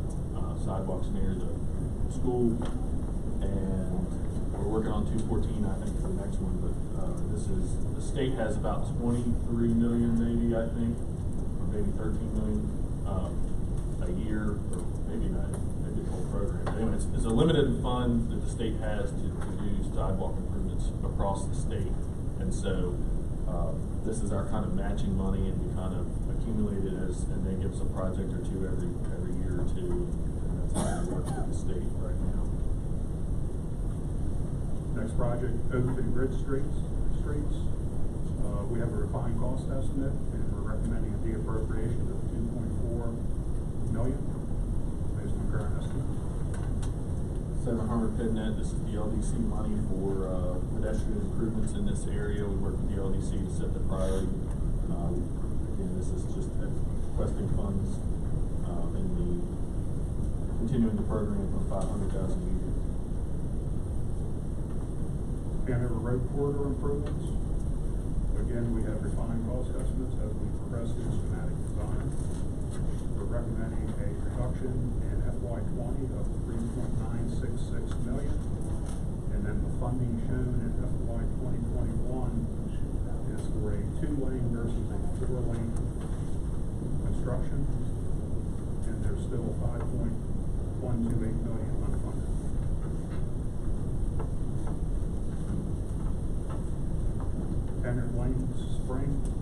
Canyon Springs Lane extension, excuse me. We're recommending a de-appropriation of $402,000 in FY20. That's based on current estimate. Mountain Road's been spoken to. Race Road is as programmed and as previously spoken to, and we will note that the description has been modified to include improvements along 175 westbound. That's to facilitate the school entrance. 170 widening is a contribution towards the state project improvement from 174 up to 100. The state is working on finalizing the design. They've got design and right away fully funded. The construction is not funded at this time, but we're anticipating that they will begin funding our construction around FY 2021. So this contribution is to motivate the state to fund the project, and we've also got some developments in the area that are contributing either mitigation or impact fees that would help this whole corridor. So it's continuing the program. Jumpers Hole Road improvement. This is between Benfield and Kinder. It's for construction of a shared path on the west side and then a sidewalk on the east. And we're showing program $8.336 million in FY25. This money was previously beyond the 6-year program, so it's just moving into the view.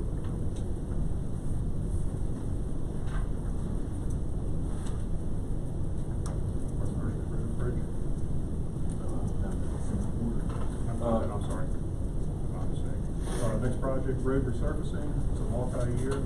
We're requesting $13.675 million in 20, and likewise programming the same in FY '25. Road reconstruction, requesting $11 million in 20, and programming the same in FY '25. It's a multi-year. Masonry reconstruction, another multi-year, $1 million requested in 20. Likewise, $1 million being programmed in FY '25. Rundle Mills LDC roads, multi-year, $500,000 requested in 20, and $500,000 programmed in FY '25. ADA right-of-way compliance, multi-year. We've upped the request from $500,000 to $1 million, so we're requesting $1 million in 20, and then throughout the 6-year program on an annual basis. Alley reconstruction. This appeared last year as a pilot project. We're requesting conversion to a multi-year, being funded at $500,000 per year through the program. You said alleys? Alleys, yes. What alleys do we have in the county? Up in North County, Montgomery area, where there are certain alleys that are publicly maintained. A lot of our road reconstruction and overlay efforts have been focused on roadways and not on alleys. So we had a pilot project last year to do improvements because they have not been maintained. So this would allow us to divert resources to those publicly owned rights of way.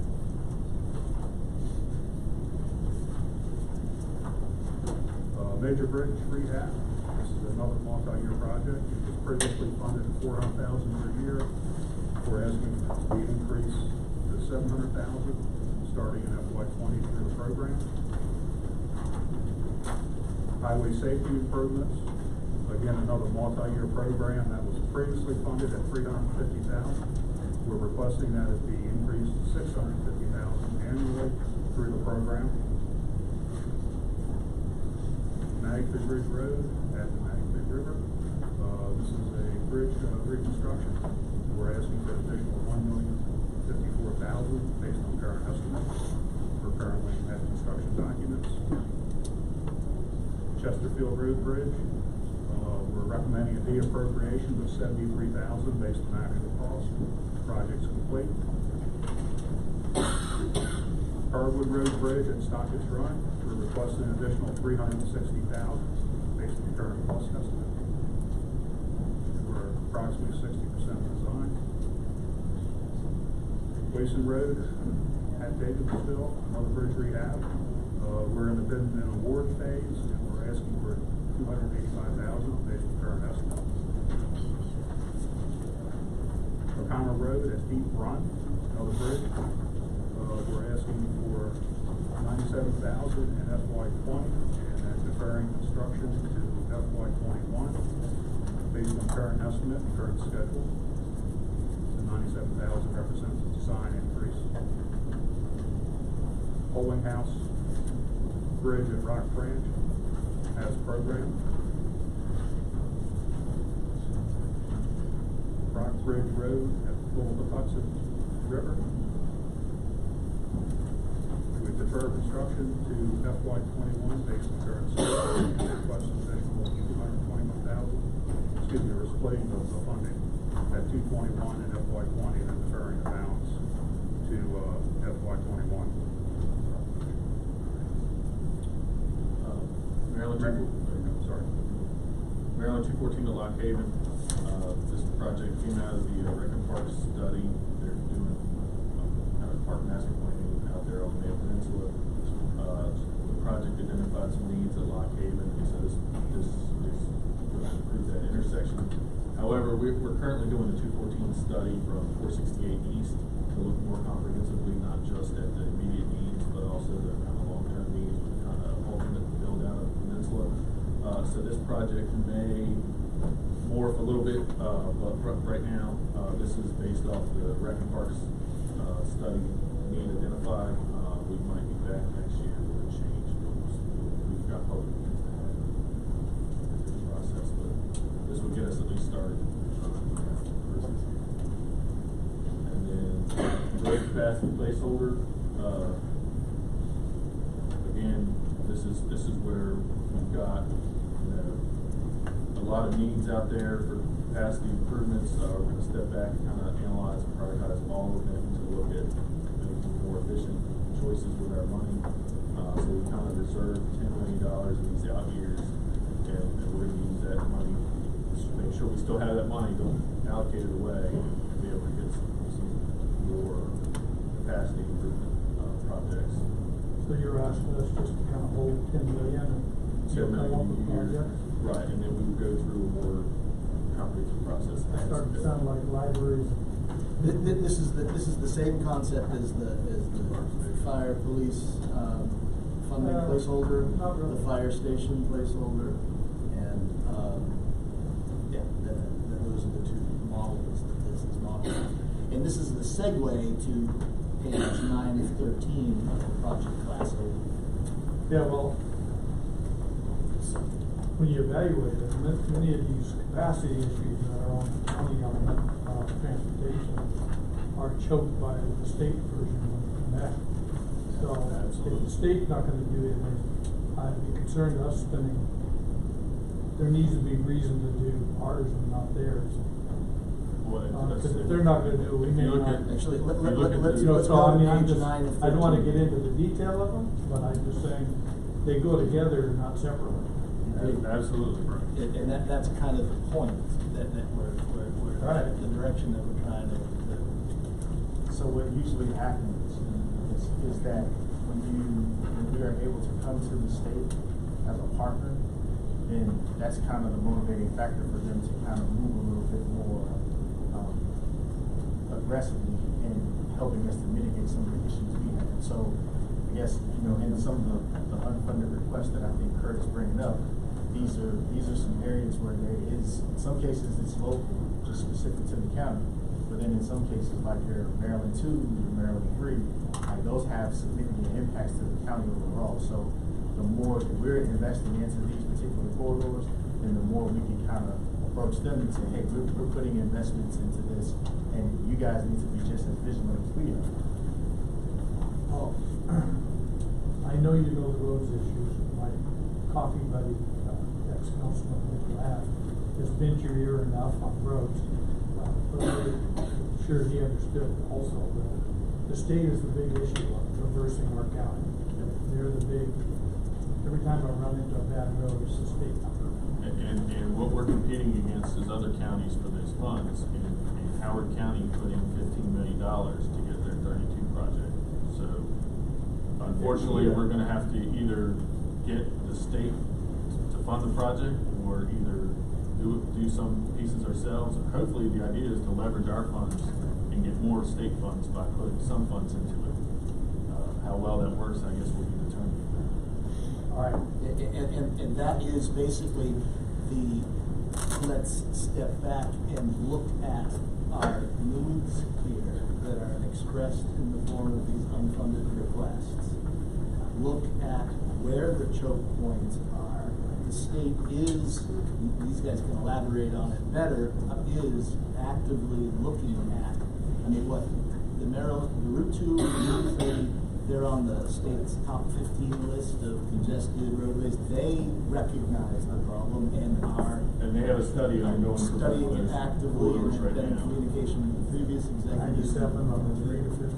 And so it's funny that you mentioned that, right? Because the very things that you're referring to are the very things that are in Anne Arundel, which were a part of the corridor work measures. So we are, not to say that we are aggressive, but I would almost imagine that we have these conversations with State Highway Administration. It's about, we've got some capacity problems. It can't be problems that we just face on our own. But one thing that we've been reluctant to do as a county historically is to put our impact fees towards state roads. We've kind of taken this viewpoint that it's a state road, it's not our problem. But it's like that's kind of short-sighted in that, well, to get it moving. We probably shouldn't degrade into our individual versions on who funds what. Well, the primary point I'm making here is that this is a study issue area that needs to be discerned and money needs to be put into it? Well, you can take that anywhere you want, Kurt. I mean, the state gas tax didn't get locked up, it got robbed in the general fund. So that money went away. And cars are getting twice the gas mileage now, so there's less revenue coming in for that. So that issue at the state level needs to be looked at, rather than just say we should put our impact fees into this. I'm just saying this is a bigger picture. This is the debate that needs to happen. That's right. And that's what this is up here for. And that's what this is for, to foster this debate and discussion. By the way, I want to compliment, as always, Public Works. I added up all your give backs and all your new requests, and guess what? It almost equals. Good job of keeping in balance. You're a good project. I would say, and I'll let kind of Brian go through, I guess to go through the project. But I think Chairman Road Chesterfield, I think you touched on the very, very problem that we are running into, because the question becomes, is it system preservation or system expansion? And where it needs to be something that's kind of happening simultaneously, it's lopsided. And very much that what you just said is that's the reality that we're trying to figure out how to balance. And that's the only way we're going to be able to move and run. I mean, you look at all the needs in the county, you can pretty much surmise that it could be over $4 billion worth of improvements. But that's $4 billion. Okay. Thank you. Any other questions on those? Thank you. Did you have more to go, or am I jumping? Well, I mean, I think we were going to speak to each of the unfunded projects, but if you don't want to get into that detail, we don't need to drive your agenda. It's your. No, just $10 million. I'll just point out that there's, if you look at the first two categories, it's about $125 million worth of needs out there, I guess, to let you know what some of the need is. And again, this isn't everything, but this is the higher priority ones. And there's a funding shortfall.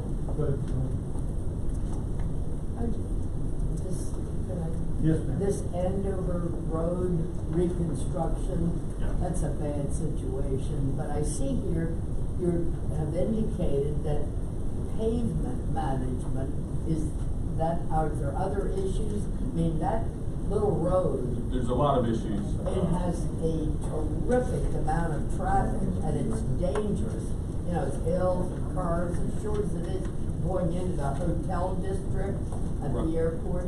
What is? So there was a study done. There's a couple issues. Citizens complain about speeding. There's sight distance issues of people getting out of their driveways. There's no. It's not wide enough to put sidewalks in there. I mean, you're not going to deal with that until you do the road. So right now there's a safety improvement to look at clearing some of the right of ways, improving sight distance. That's a small, short-term improvement. This is the longer-term improvement to go back and upgrade this whole roadway to a full up to standard. How far down the road are you? Well, it's in our needs list. It's been identified. We've got a cost estimate and a plan. It's just dangerous. all it needs is funding. So, but as you can see, that's not the only one that needs funding. The traffic into that hotel district on it, the school is there, the Lindale Middle School. Yep. I just think it's such a it's a nice little shortcut for those of us who know it, for some of the area, but it is being heavily traveled and it's dangerous. But certainly sidewalks would be nice, but the road itself. Yep. It's a comprehensive, it's not just fixing the entire road, drainage, a lot of issues out there. Really, yes. So each of these projects are addressed in this presentation, and I think it came in late last night, so it isn't in your binders right now, but it will be added to your binders so that you can see this kind of detail of what's the underpinnings. It's in the virtual binder, correct? In the virtual binder, yeah.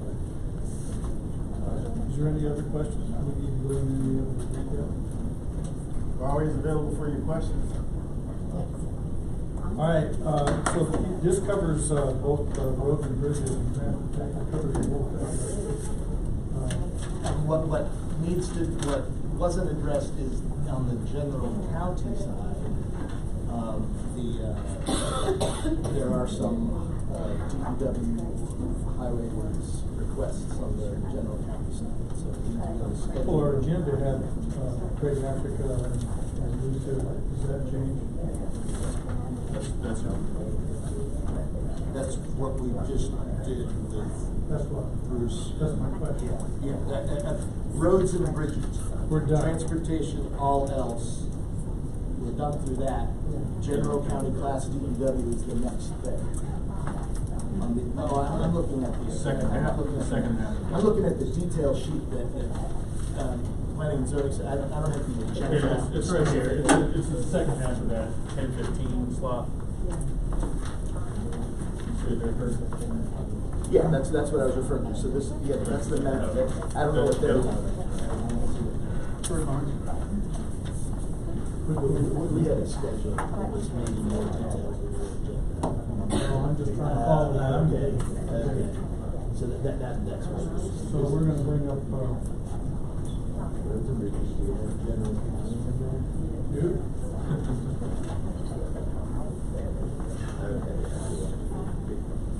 General county class.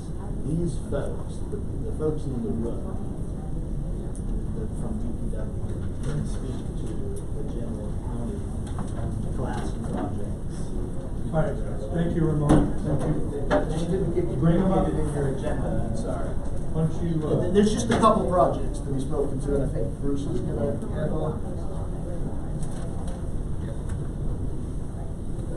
all right, Bruce, finish out this category. Okay. Great. First up is the car wash facility. Project's complete. Recommended. What page are you on, Bruce? Like on schedule 2?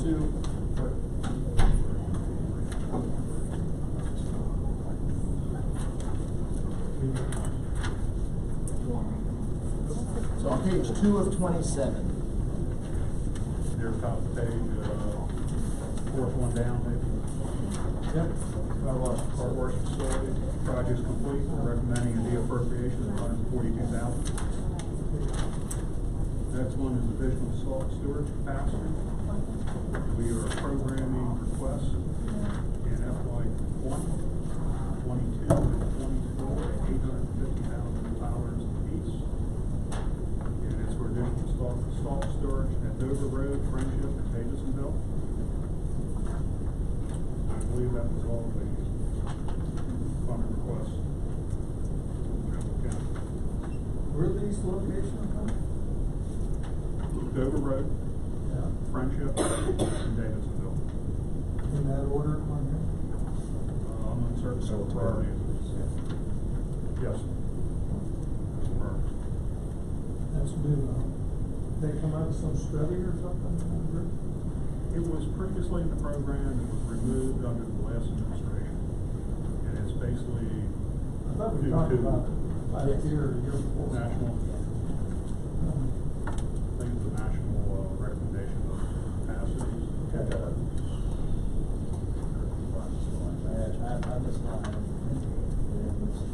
Just runs slow and all that.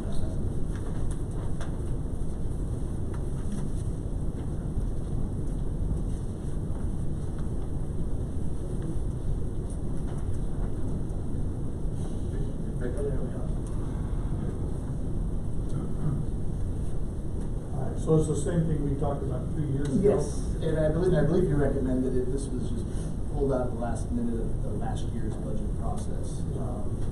I just remember one yard being discussed, that we wanted to do 2 years ago. I thought it was one. So, yeah, Chris Phipps, from Director of Public Works. So we've always had the future requests in. Okay. And what we're trying to achieve, right now, our current capacity is 4.25 tons per lane mile. And, if you look at the surrounding jurisdictions, they're over 8 tons per lane mile. The salt standard, the salt industry standard, recommends 5 tons per lane mile. So that's what we're trying to get to. So what this is showing is a path to add, incremental increases over the 3-year program. It's actually over 4 years to get to 5 tons per lane mile and be done at one additional 1,000-ton facility in each of these, at Dover Road first, Friendship down to the southern reach of the county, and Davidsonville yard, which is right off of 214, so it's kind of north, southern, and semi-central. Right. Questions? Compliment the department. You guys were all over inclement weather this year. That snowstorm a month ago worked out perfectly. It's just really great service. And on your project, there's just one other thing. On the project class overview in the general county section, so that's page 3. Christine Romans from Central Services spoke to the secure mail processing facilities and the community centers rehab, and just their basic backlog in terms of county facilities and systems upgrade. I'm reading from page 3 of 13. There is another unfunded request for the county road operations yard, and this is the description that the department's provided. I don't know if everybody from the department wants to speak to the need of this project. This is our existing yard that sits off of Route 175 behind the fire station, off of 175 in Odenton. And it's an old facility. It's showing its age. As you can see, we've had a lot of mold issues because the roofs are leaking. There's a lot of damage that's occurring. And and the other thing that's really changing is the area around it. It's being surrounded and developed by town center development. And so ideally, and as part of the Odenton Town Center Master Plan, the county would vacate this site. It would be purchased ideally by a developer. We would be located somewhere else, and it would become part of the Odenton Town Center development. So the idea would be perhaps through the third part of P3 or something like that approach. A developer would buy the land, or we would transfer the land to a developer, and they would build us something new, and that the value of that land would go toward the value of the cost of the new site. But right now we're still we requested the $15 million. The value of the land is somewhere. We haven't done a desktop assessment appraisal. It's around $4 to $5 million. It's about a little over 6 acres of land in the Odenton Town Center. So it would be valued at about $4 to $5 million. That could go toward the construction. So, how many people occupy this location? Excuse me? How many people occupy this location? Alex, how many are in that work out of that site? Roughly, good morning, Alex Bautier. Generally, we have between 18 to 20 folks in total working. Right now, we've had to vacate the second floor, so they're all currently occupying the first floor, and that also is a base of operations during the winter. So then we have about another 40 or so contractors based out of that facility. So that gives you a scope. So if you vacate this, so with Odenton, and I live in Odenton, with Odenton being built up, you're vacating a property that we already have. It's in an area that's high. $15 million to do what? Renovation? Build a new road yard somewhere else on a new site.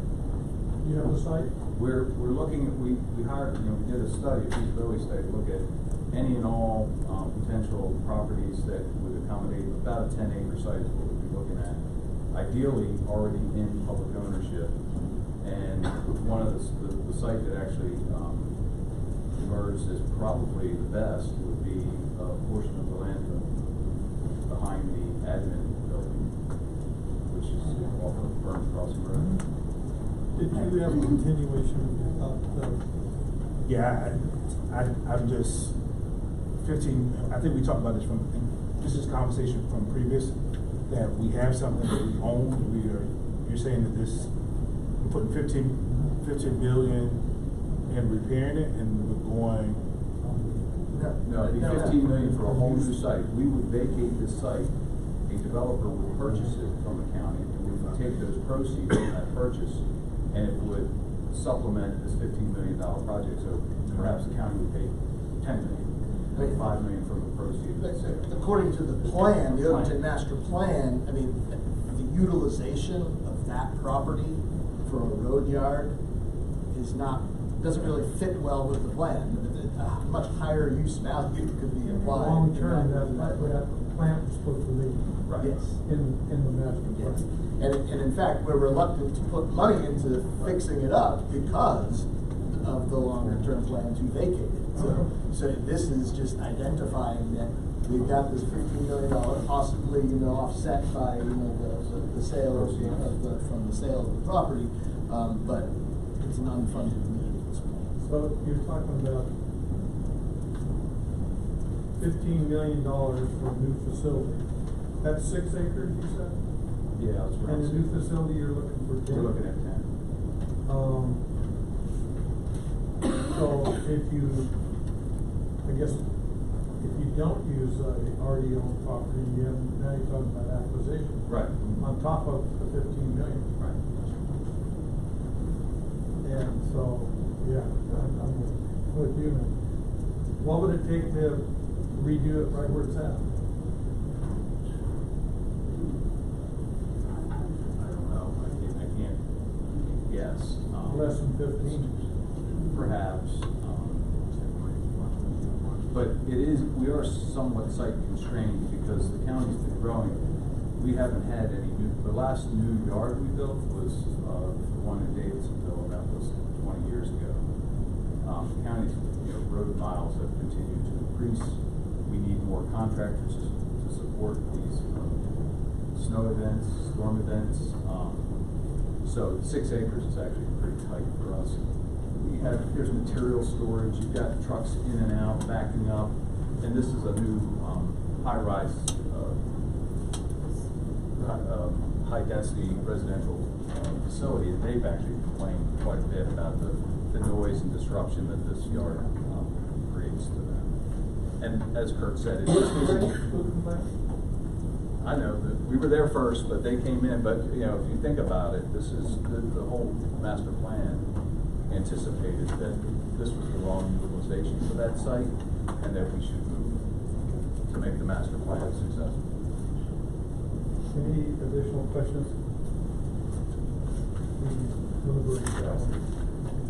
All right, thank you, Mr. Phipps and the rest of the participants. Let's take 5 minutes and let Parks and Rec settle in, and we'll move on.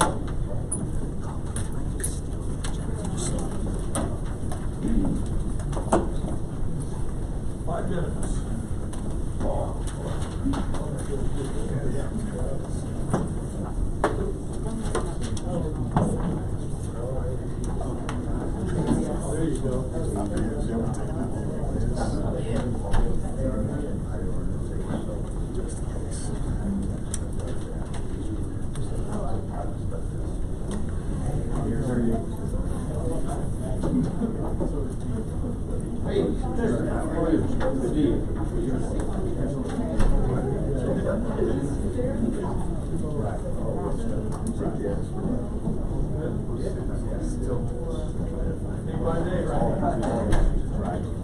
They're taking, no, it's free.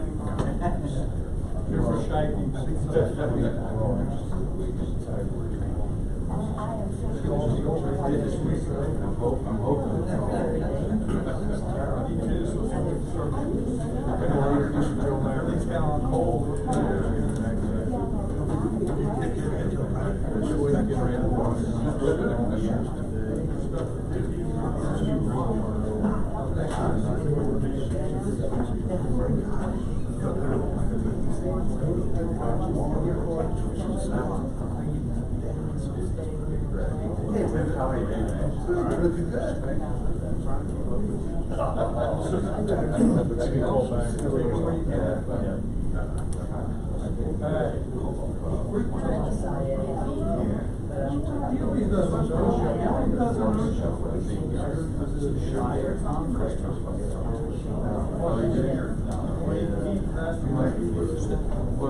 I'm hungry.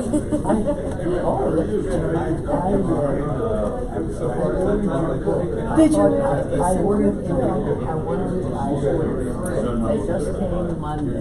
You'll love it. Amazon. Well, I just flipped through it. I haven't it's getting the time to read. Yeah. Well, but you find out, you think, oh yeah, I don't. And then you start reading. It's like, oh my God, they're real. You'll enjoy it. I thank you for that. You're welcome. This is a new experience for this board. Is this? I do too. Oh, now this is for maybe the county executive just wants to see how. You won't say hours. You can pull it over. Who's the auditor? I work for the auditor's office. They've been asking for this for years. This is yeah, it's tough because with the way the schedule comes up to the last minute, we really need the information, and then we have supporting staff start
Yeah, I just came from the legislature. I went to the Anne Arundel County delegation every Friday morning. It was on the agenda this morning, so I just came from there.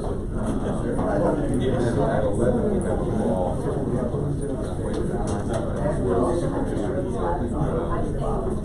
The people in Derby who are the event are going to just tell us of Annapolis and Shannon downtown part of America. See if we can welcome you or something like that. Eric had already has in mind.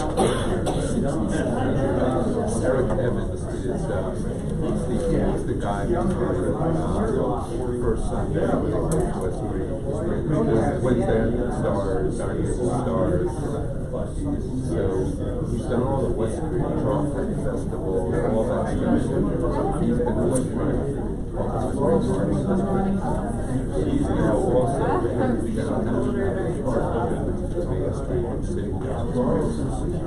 trying to bring more of that downtown. So he's doing a Mardi Gras.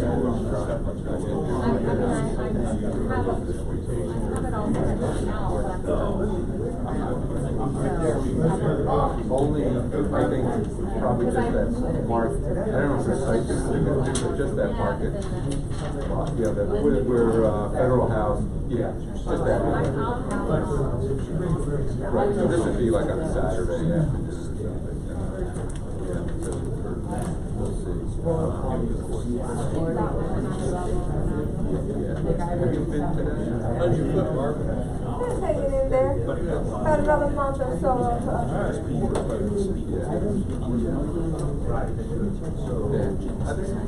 like 3-4 years, maybe, if I'm not mistaken. But yeah, it seems like they have money to spend on the project values. And Katie, yeah, so they told Katie this out. No matter what. We talked to you,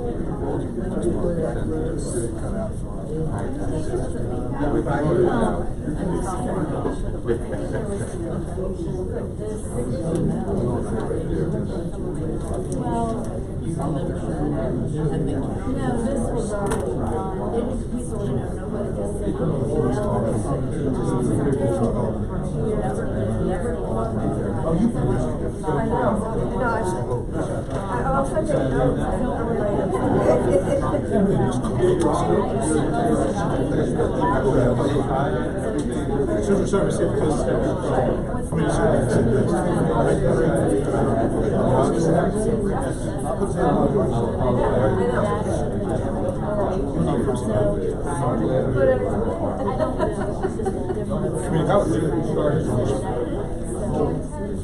Don't worry about it.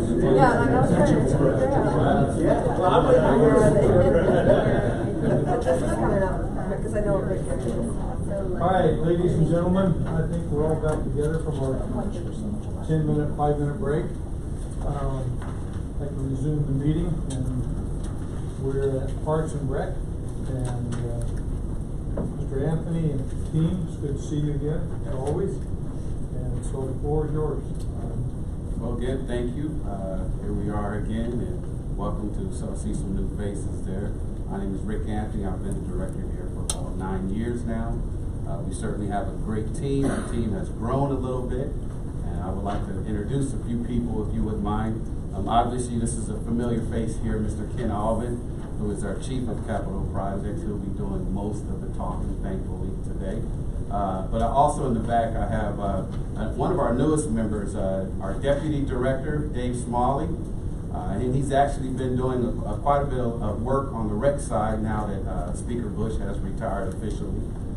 And Mark Garrity, you all know him. He's our Parks Administrator. And then next to him, we have 2 other members. I think this is the first time they've been here. Don Thomas, who's one of our project managers, and Erica Jackson, who's another project manager under Ken. And then we also have Barbara Polito, who will be hearing from her later, who is in charge of our ag program. So without further ado, we'll just get right into this. One recommendation. Yes. Don't put Barbara in the end. Maybe next week you might want to put her up front. I can sit her at the table now if you guys are okay with it. I got you. I tried, Jerry. Barbara is we hide her because we don't want any other department stealing her. She's a big asset. She is great. That's what she is great. All right. Sorry to interrupt. No problem. Okay, I will go project by project. We have 28 projects this year that have some activity in them from a funding standpoint or a change in scope or schedule, etc. So I'll try to move quickly and certainly take any questions as we go. This starts on page 6 of 22 on schedule 2. And the first project being trail resurfacing. This is a new capital project. This will allow us to resurface the 4 major regional trails that we have in our system, plus it'll allow us to go into the regional parks and resurface pathways and trails in the regional parks. It also allows us to address infrastructure such as culverts, fences, and slope stabilization that's associated with the trails. Partial funding is being transferred from the B&A Trail Resurfacing Project that's later on in the program, and also from Downs Park. We're trying to consolidate all of our resurfacing projects into one, make it cleaner, and to be able to move forward with the expanded program. So we're moving funds from the B&A Trail and from the Downs project into this project. So you'll see in FY20 we have a request of $911,000. That includes the typical program of $300,000 to work in the regional parks, and it also brings transfers the $250,000 from Downs and $361,000 from the B&A Trail for the total of $911,000. In FY20, we'll be able to reduce down to $661,000. That'll allow us to complete the B&A Trail along with $300,000 for regional parks. And then in FY22 to 25, we hope to continue this program on an annual basis and take care of our paths and trails with $300,000 a year. The next project is Brooklyn Heights Teen Center. This is also a new project. It is to design and construct a teen resource center within Brooklyn Heights Park. That's located at Ritchie Highway and 11th Avenue. This project will be jointly managed with the Anne Arundel County Partnership for Children. It'll provide job training, social and mental health services, summer camps, and recreation programs. The FY20 request is $250,000. That'll allow us to do the planning and design. The FY20 program amount is $3,875,000 for construction. We anticipate significant private contributions towards this project, which we'll be able to report when we get into the construction in next fiscal year. The next project is South Shore Trail. South Shore Trail is a proposed 14-mile paved trail from Odenton to Annapolis. It's been before you many years in the past. We've completed the first 2 miles from Hansel Drive to Waterbury Road, and in FY20 we are proposing to deauthorize the prior county bonds and the federal grant. We attempt to provide federal funding for all of our trail projects, and we have so many projects lined up with the B&A, with the Broadneck Trail and the South Shore Trail, that we have to space those out. So in order to fund Broadneck this year, we're deferring South Shore Trail Phase 2. We are still in the design process on that project, a very complex design with a lot of wetland impacts. So we're deferring that out into the future, and we're going to proceed with Broadneck in the upcoming fiscal year. We do anticipate grant funding for the South Shore Trail somewhere around FY22. We're going to keep applying for that in 21 and 22 to get that funding. Therefore, Phase 2 will be funded in 22. The FY21 program remains unchanged. It's $755,000. That's going to allow us to acquire right-of-way and design Phase 4 from Waterbury Road in Millersville to Eisenhower Golf Course in Crownsville. The FY22 program, again, I mentioned, is for Phase 2. And then the FY23 funding is proposed for Phase 4 construction. And also there will be an additional federal grant that we will apply for that project in the amount of $2 million. Both FY22 and 23 do have an upward adjustment based on the latest engineer's estimates. Greenways, parkland, and open space. This is a project used for the majority of our land acquisition related to our park system and our natural resource areas. 90% of this project is funded with state program open space grants. The FY20 request is $3.5 million. We're currently appraising a 19-acre parcel at Quiet Waters Park, within Quiet Waters Park, and a 153-acre addition to Bacon Ridge Natural Area. The FY21 to 25 program will continue at the program open space estimated funding plus the additional county funds in the amount of $3.5 million per year. The next project is facility lighting. This is a project to repair, replace, and expand field lighting and court lighting within parks throughout the county. There's no change in the program funding. It remains at $780,000. In FY20, we will be lighting 2 baseball fields. We're actually replacing the existing lighting at Rock Creek Park. The lights are antiquated and not providing proper illumination on the field. We do have a handout in your package that lists all the multi-year projects, and certainly facility lighting is in there, and it will give you our plan and program for the remaining 5 years. The Recreation and Parks Project Planning Account allows us to do preliminary planning and studies for future capital projects. The FY20 request is $431,000. That's going to allow us to do a condition assessment of all the structures and the site amenities in Quiet Waters Park. Quiet Waters is approximately 30 years old now, and it's starting to show its wear and tear. We need to do a condition assessment in order to be able to put together estimates and secure design consultants in the future. Also in this project is a $25,000 program open space grant installment on a participation survey that we plan to do over the next couple of years, where we will poll the citizens of the county as to their recreation activities that they participate in. It will help us guide us into the future as far as what facilities we will need to provide to the public. There's no funding in the 5-year out-year program. We have no projects identified at this time, so we just have funding for FY20. Ken, question. You say you're going to do an outreach survey on what they participate in? Correct. Isn't that kind of misleading, because what they participate in may be hindered by what we have as facilities?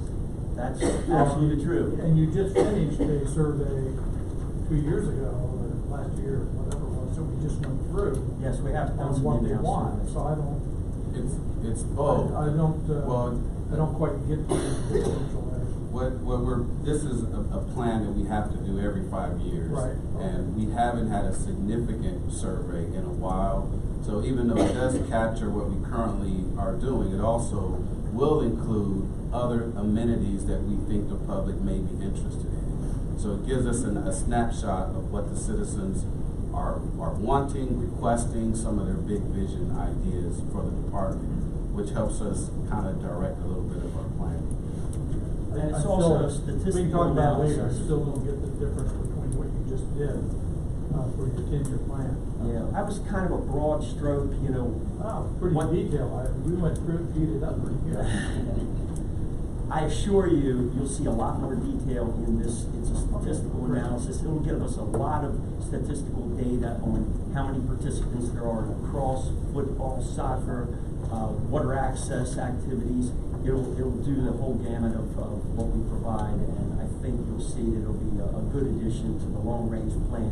As Rick said, the last statewide participation survey was done in 2002 by the state, and it included Anne Arundel County, but they discontinued the funding of those surveys, so the county needs to now step up. If we want good numbers in our next plan, we have to do this survey. So, and fortunately, the state will fund it at 100%. We're getting installments on an annual basis. Thank you. The next project is school outdoor recreation. Again, this is a multi-year project that you've seen before. It allows us to design and construct recreation facilities on Board of Education property or on park property that is adjacent to the school, where we do things in cooperation with the Board of Ed. Our handout provides a list of projects for current and future years. There is no change in our FY20 request or the 5-year program. The funding remains at $327,000 a year. Shoreline erosion control. This is a multi-year project also that allows us to stabilize shorelines in all of our waterfront parks. The FY20 request is $2,047,000. That allows us to continue stabilization efforts in Fort Smallwood Park. We make every effort to use living shoreline technology, which is more environmentally friendly. It also provides habitat for fish and crabs. The FY21 program is in the amount of $4.3 million. That has been adjusted upwards based on the latest engineer's estimate, and that is continuing the various sections of the Fort Smallwood shoreline. In FY22, we'll be proposing funding for the design of Lake Waterford shoreline. Lake Waterford will also include dredging and an analysis of the dam, which needs some work also. And also in that fiscal year, we will be doing a design for the Hancock's Resolution shoreline. FY23 will then fund construction of Lake Waterford. 24 will fund construction of Hancock's. Next project is park renovation. This is a multi-year project to perform park renovations countywide. Our handout includes some 52 items that are scheduled for FY20. We have made a significant reduction in that project. We did propose $3.9 million. Again, due to affordability and such, it has been scaled down to $2.9 million. And we will have a handout that will show you what was unfunded in the current fiscal year. The FY21 to 25. Can I ask a question on the renovations? So, are any of these renovations being made for children with disabilities? We basically can do ADA improvements in all of our parks with this fund source. I'm sure that there are some upgrades that we've made. I don't have specifics on it right now. We will be embarking on an ADA study to look at all the parks over the next 2 years and determine where we have deficiencies. And certainly this project is a go-to project for improvements in the various parks from that standpoint. So can I go deep on that? Does the county, is one park or parks, I know I've seen in Baltimore, devoted for children with disabilities? Is that, they have one? Our Lake Waterford playground is specifically made for children with disabilities. But really just about every new playground we put in will have sections and activities for kids with disabilities. We try to address all populations. And also at Lake Waterford, there is an adaptive field there that we run programs there, we run games and things. And we are considering at this moment the project potentially at Brooklyn Park Middle, which you'll hear a little bit about.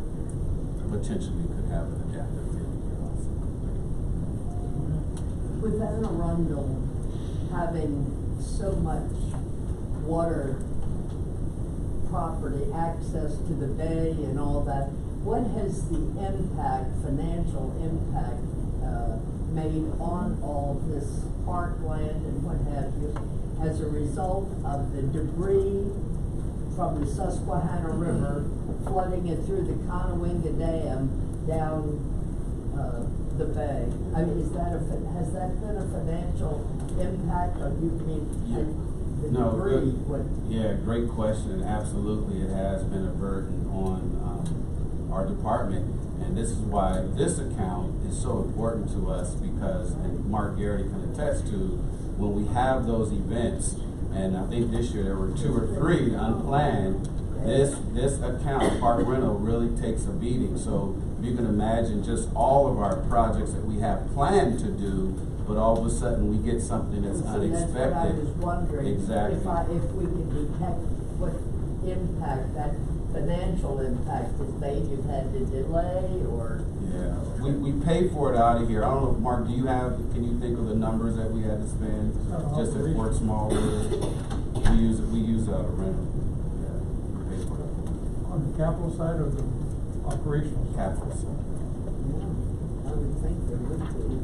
So we spent about $30,000 in contractors cleaning up our beaches. A lot of times when the flood freeze comes down, the Department of Public Works is very helpful. They have bigger toys, big stuff up with.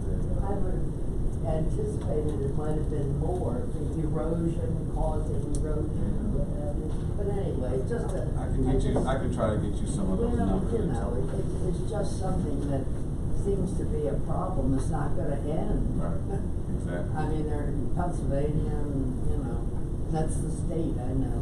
Okay, that's okay. Thank you. Okay, the next project is Hancock's Historic Site. This project proposes to construct a visitor center at the historic Hancock's Resolution Park site. This construction will commence this spring. In FY20, we are asking for some additional funds to allow us to install courtesy lighting along the pathways and the parking lot. We definitely anticipate some evening use of this facility when it's constructed, so we need to provide for citizens attending that facility. The next project is Broadneck Peninsula Trail. This project is to construct a paved trail from Ritchie Highway to Sandy Point State Park along along College Parkway. It's a distance of 9 miles. 1.2 miles are currently operational. We have 1.3 miles currently under construction. In FY20, our request is $9,350,000 to construct Phase 3 from Baydale Drive to the community college. This will also allow us to acquire right-of-way for Phases 1B and Phase 5, which will allow us to go from Cape St. Clair all the way to Sandy Point State Park. This May, we will apply for a federal grant in the amount of $2.6 million to be part of our FY20 funding. In FY24, the program amount is $3.3 million. That will allow us to complete the trail. That will give us the funds for the last 2 phases, 1B and Phase 5. Again, FY24 is the earliest we can anticipate federal funding to accommodate Phases 1B and 5. And that is because, again, we are working also with South Shore Trail and trying to submit grants that in a timely fashion to the federal government to make sure we secure money. Ken, on that trail, now from Route 2 to Sandy Point, it's 5 sections? It's divided into 5 sections? Correct. The trail had 5. Which is the section, where are you on being able to go over the environmental area as opposed to being forced to go along the frontage road? That would be Phase 5 of the trail that allows us to get from Bayhead Park or Bayhead Drive down through Sandy Point. If you're speaking about the environmental area in right, to be able to Sandy hold Point the State environmental Park. area like other states do, it's a beautiful walk and bike ride to go over it, rather than forced to the frontage road, which may be acquired in a 50 expansion. I mean, who We knows? actually have made a that's lot not of good way progress. for a trail. We've made a lot of progress with the trail. We are going to be able to use the frontage road. We may have some private property impacts we're looking at right now along the frontage road, but we think we have sufficient right-of-way to allow us to get from Bayhead Road down to Sandy Point. And we've worked very closely with DNR. We've had several meetings with them, and we're finding a very good route through the state park property that avoids the natural area for the most part. There might be some wetland impacts. I'm not going to say it's perfect, but we feel pretty confident that we've got a good plan. Right now, you're not planning to go over it, you're going around it. Correct. We're not going to the Let's do that. section up in the north by Bay. DNR were pretty adamant about how they wanted us to be able to enter into the park. We're just working on that as best we can. And the other natural section I think you're referring to, it actually has conservation easements on it that restrict us from going in there and paving the trails. They would have to be natural trails, not necessarily suitable for street bikes. Yes, they could accommodate mountain bikes, but I surely don't think they want mountain bikes in that section of the park. But in order to at least allow street bikes, we do need to pave the trails, and so we're going to stay on the frontage. We think it's a good solution. You don't like that solution, no? Frontage road just isn't a very attractive traversing area, but if that's the only way to get from. You mean from an aesthetic viewpoint? Who wants to ride along Route 50? All right, thank you. Sure thing. Let's see. Facility irrigation, again, a multi-year project that allows us to replace or add irrigation systems on our athletic fields. We basically are following our program, $250,000 per year, no change in the funding. Fort Smallwood Park, this is a project to continue the development of Fort Smallwood Park based on the approved master plan. Our FY20 request is $7.1 million to construct a portion of Phase 2. Phase 2 consists of beach area improvements, which would include restrooms, concession buildings, storm shelters, parking, and utilities. There's no request in 21 and 22. However, we will substitute state program open space grants for a portion of the prior year's county bonds on Phase 2. In FY23, we will continue with the master plan improvements, $7 million for the balance of Phase 2, And that will include a restoration of the historic barracks building into a visitor center and park office, as well as we will add a maintenance facility for that park. In FY24, we will again substitute state grants for prior year county bonds.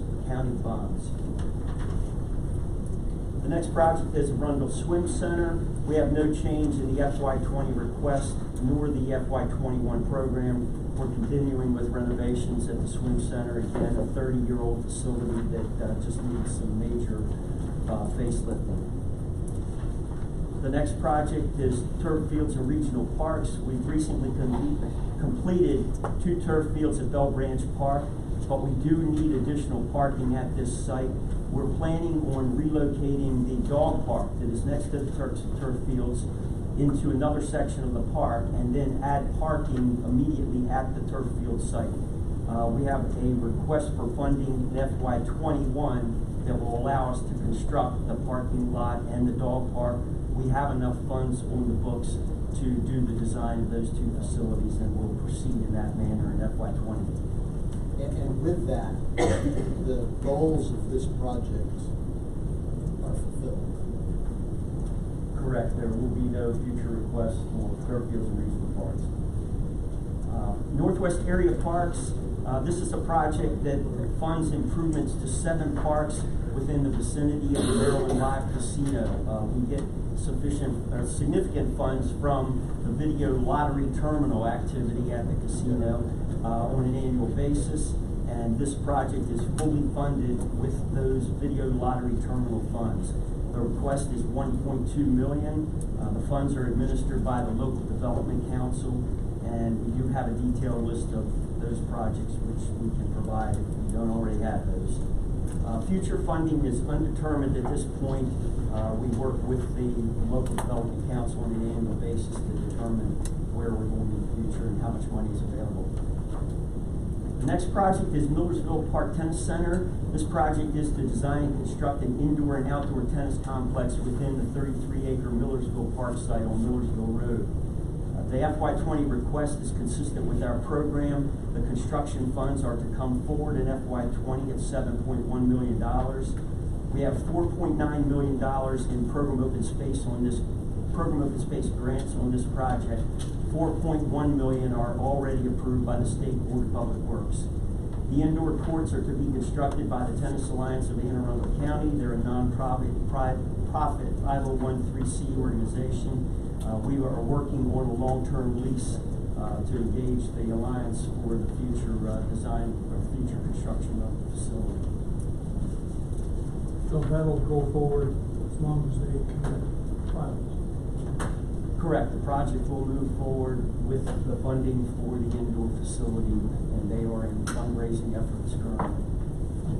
The indoor facility costs are not included in this project. Because they won't be hard. I understand.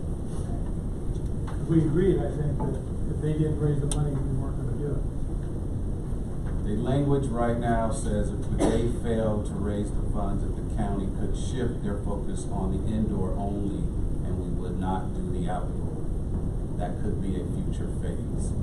But obviously, there's been a new administration, so they can weigh in on that decision when it comes to it. Thank you. Next project is water access facilities.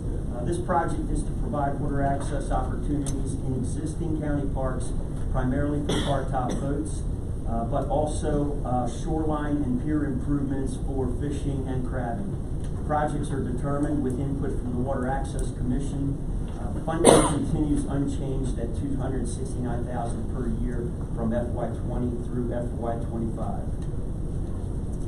Next project is North Arundel Swim Center improvements. This project is to fund necessary improvements at North Arundel to include stairs to the existing water slide and also new air exchange units referred to as pool packs. In FY20, we are requesting funds to conduct a feasibility study for an outdoor splash pad. We are operating at capacity at this facility in the summertime, and we feel that putting an outdoor splash pad will help accommodate all of the folks that we are on occasion turning away from that facility. The FY20 request is $105,000. That will allow us to complete the feasibility study and a cost estimate for that addition to the swim center. Randazzo Athletic Fields. This is a project to redevelop the Randazzo Park complex. It'll allow us to add one additional light and multi-purpose field, additional parking, pathways, and related field furnishings. The FY20 request is $25,000. That represents additional construction funds based on the latest engineer's estimate on that project. Beverly Triton Beach Park. This project is to design and construct improvements within the 342-acre park on Triton Beach Road, and also it includes shoreline stabilization of that park. The project is in design with continuing public input. The FY20 request is $4,980,000. That will allow us to construct the park improvements, and that has been increased based on the latest engineer's estimate. The next project is Hot Sox Park improvements. This project will design and construct improvements to historic Hot Sox Park in Galesville. The improvements include restoration of dugouts, backstops, fencing, bleachers, picnic pavilions, grills, and parking improvements. Currently, we are in design. There's no change in the scope or the schedule. The FY20 request is $2.3 million. That is increased. It's up around $400,000. That's based on the latest engineer's estimate for that project as we are in design. Where is this park? Pardon me? Where is it located? And I believe it's Galesville Road also. Cars Wharf Pier. This is a project to replace the existing 300-foot fishing pier at Cars Wharf. There's no change in the scope or the cost. The FY20 request is $659,000. Downs Park Amphitheater. This is a project to replace the amphitheater at Downs Park. There's no change in the scope. There's an increased cost based on the latest engineer's estimate. The increase is $210,000 in FY20. We have state bond bill grants of $175,000 already secured on this project. The new amphitheater will include dressing rooms and the expansion of the stage to allow for better airflow. There will be an expanded roof structure to help cool the stage area.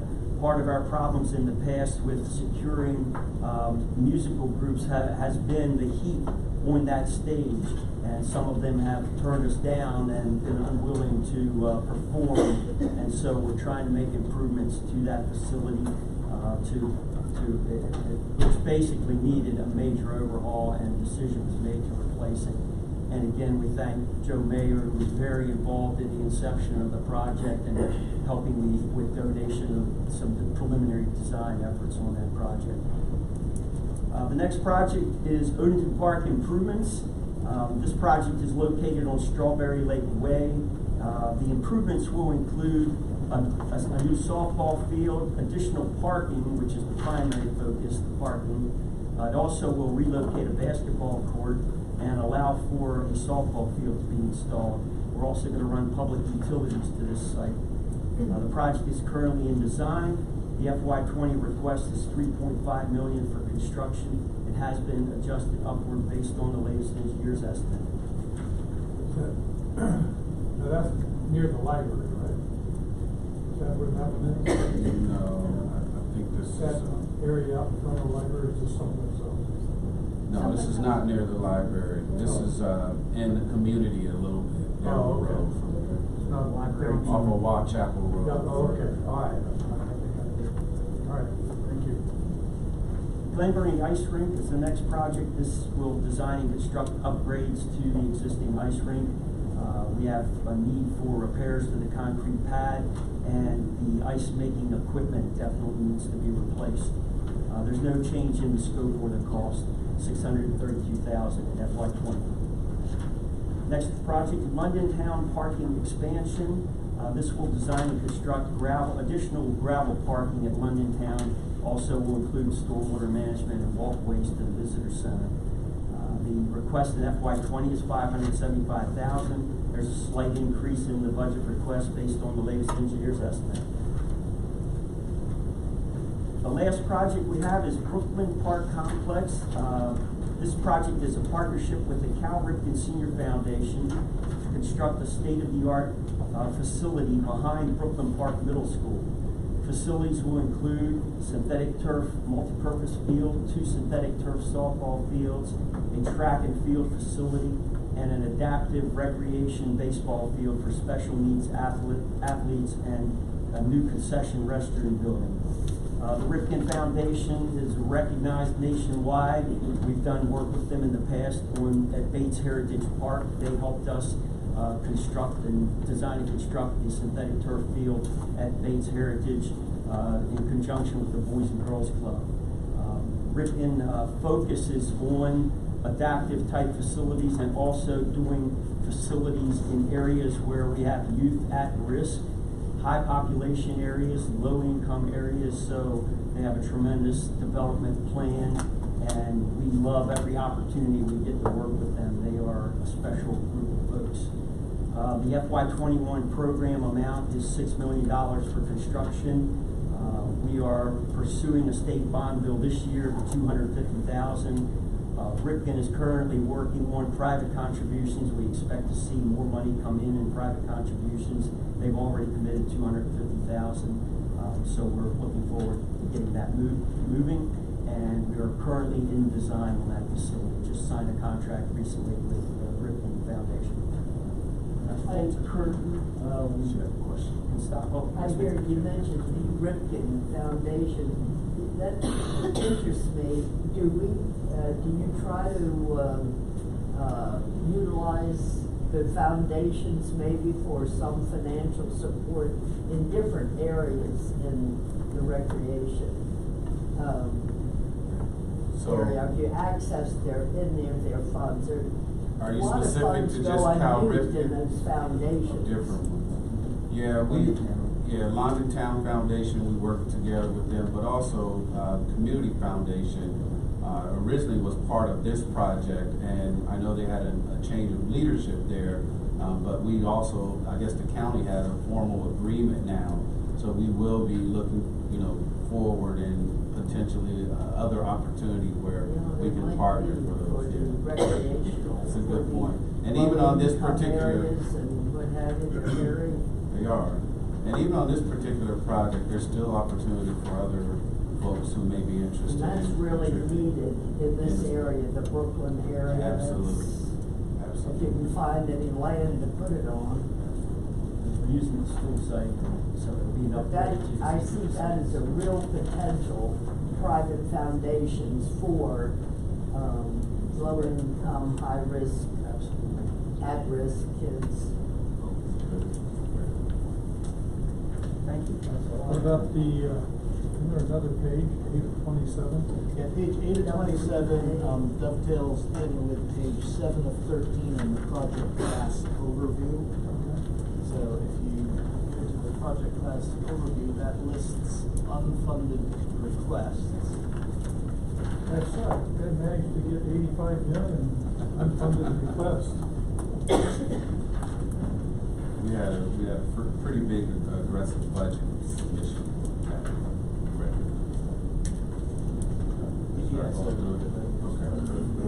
So the first one we have is Rockhole Creek, and the background on this is that over the years we've identified that there is a need for more equestrian trails.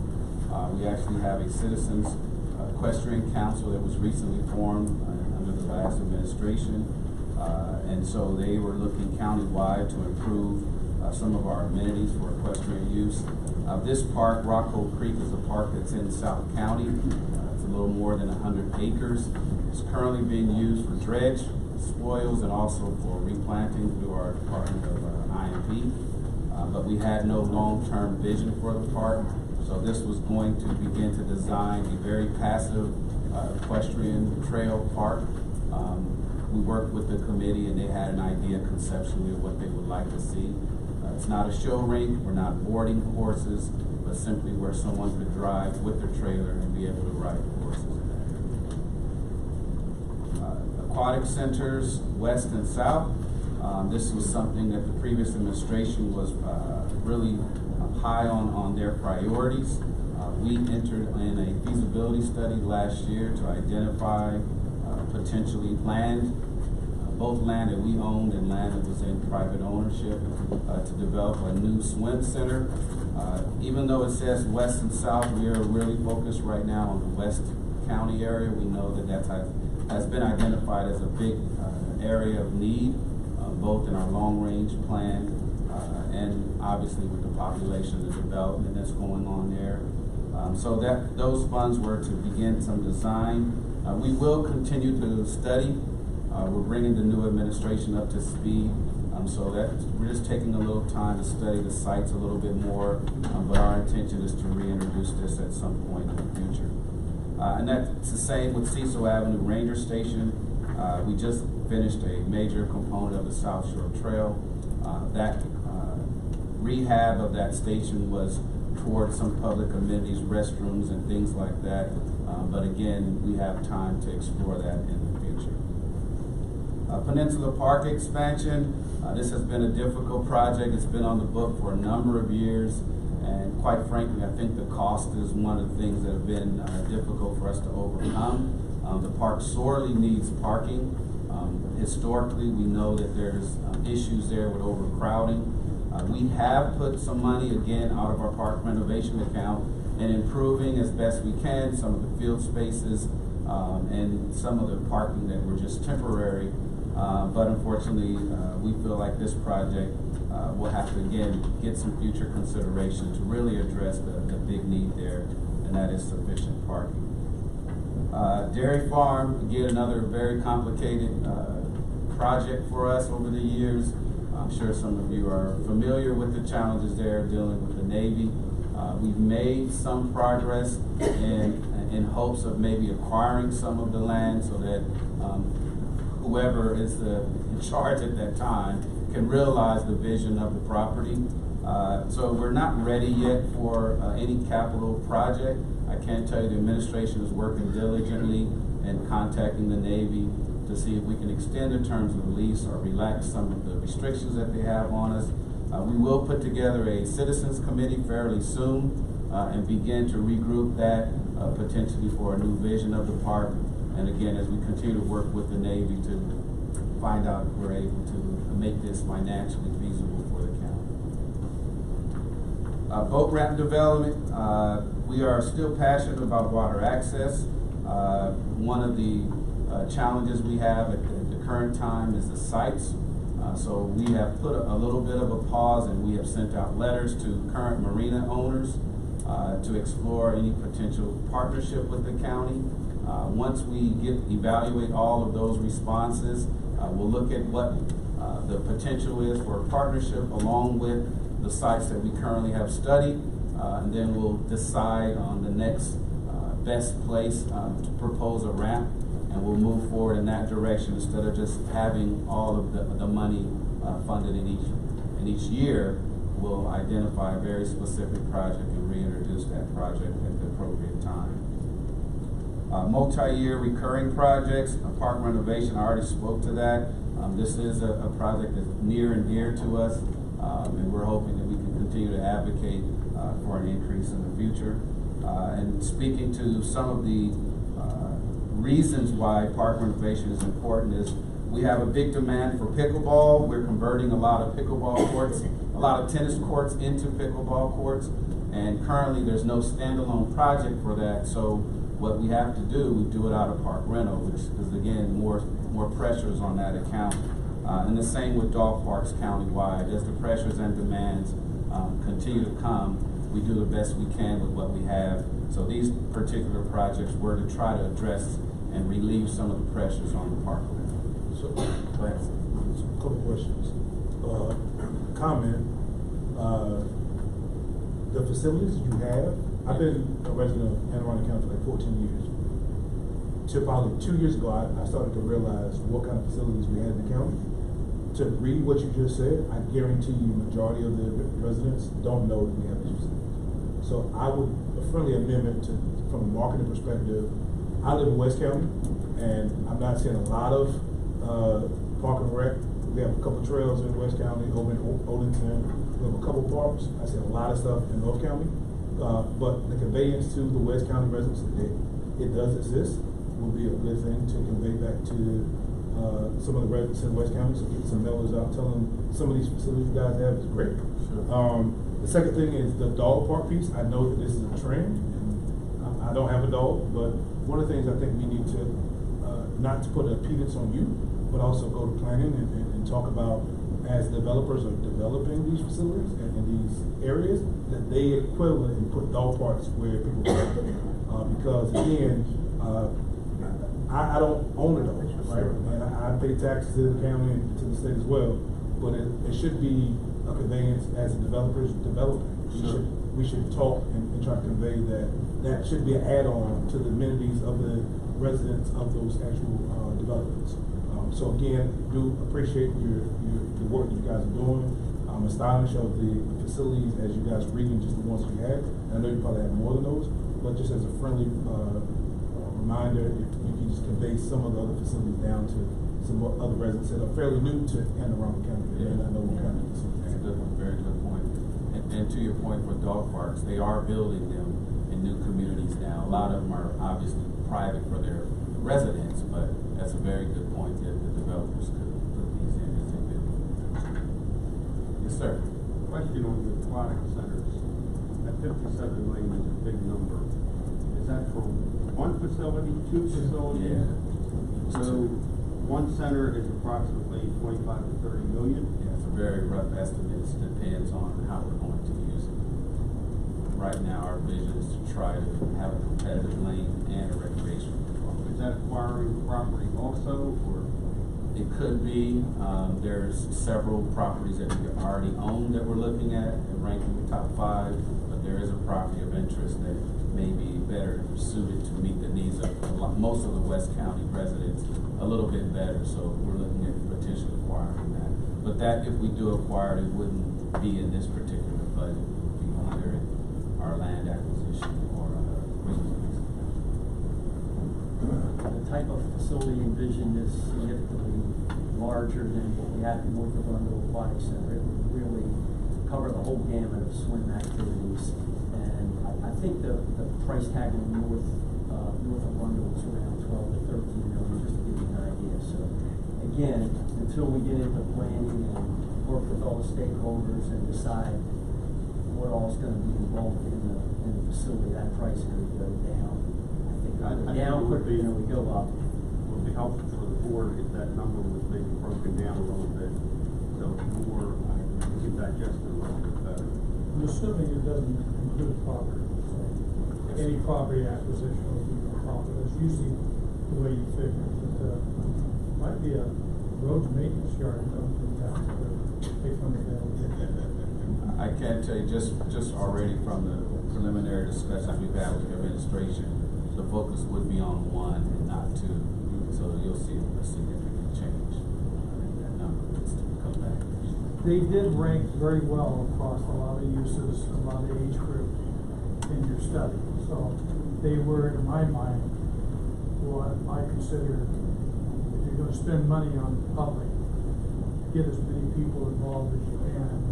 That is one facility that I think really cuts across a lot of people. It does. Other things. I'm glad you did over the hockey this year. Hockey is very limited use. So yeah, things like that, I recall in your plan rated pretty high.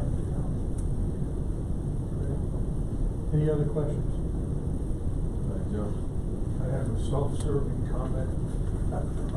The upcoming World War III in this county and probably the world will be the pickleball ballers versus the tennis guys.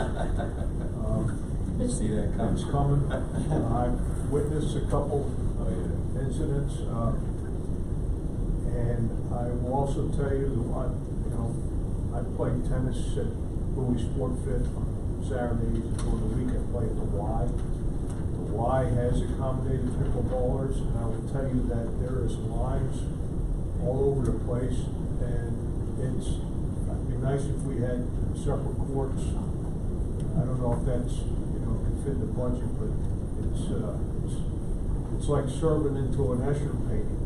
I It's just, and, you know, maybe when I get on a regular tennis court, it'll make me better, but maybe play pickleball sometime too, so. There's a lot of ex-tennis players on the pickleball courts now. So I might be there. Yeah. My knee replacement's hold up, the way they should, I'll be sticking with tennis. And the weather isn't too bad, but it's just my. Good point, it's a very good point. The funding that we requested did allow for installation of separate facilities. I'm all for that. And we think that's gonna have to happen. We think we can do blended lines, we can address the immediate need for tennis and pickleball, but there's already conflicts, and we think we got a pretty good plan to set. And it's a little bit different when you're playing pickleball, looking at lines versus playing tennis. I mean, it's a little bit, it's a different speed. It's funny, I spent most of my adult life on the West Coast, in the greater San Francisco area. I never heard of pickleball until I came out here.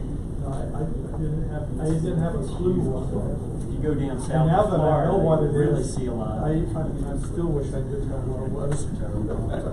But to each their own. Any last questions for Parks and Rec? Parks and Rec does have one other thing, you don't want us to get. No one forget We're promoting you being first. Okay. Thank you. I told you I tried. Thank you all. Okay, one more for your rush. Well, at least you're not the last person before going home that you were That's true. last year. That's true, we were, weren't we? Hey, Kurt, you wanna? Well, these projects,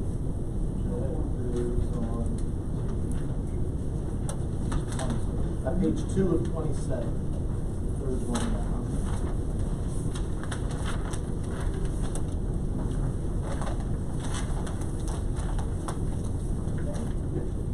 Okay. The Agricultural and Woodland Preservation Program is one of several tools employed by the county to preserve land. This capital project provides funding for 3 county and state programs available to landowners who wish to preserve and protect their agricultural lands and woodlands.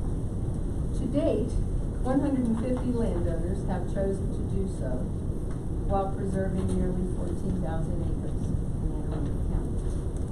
Our program continues to be in good standing with the Maryland Department of Agriculture and the Maryland Department of Planning, in that the county's program was recently certified for an additional 3 years.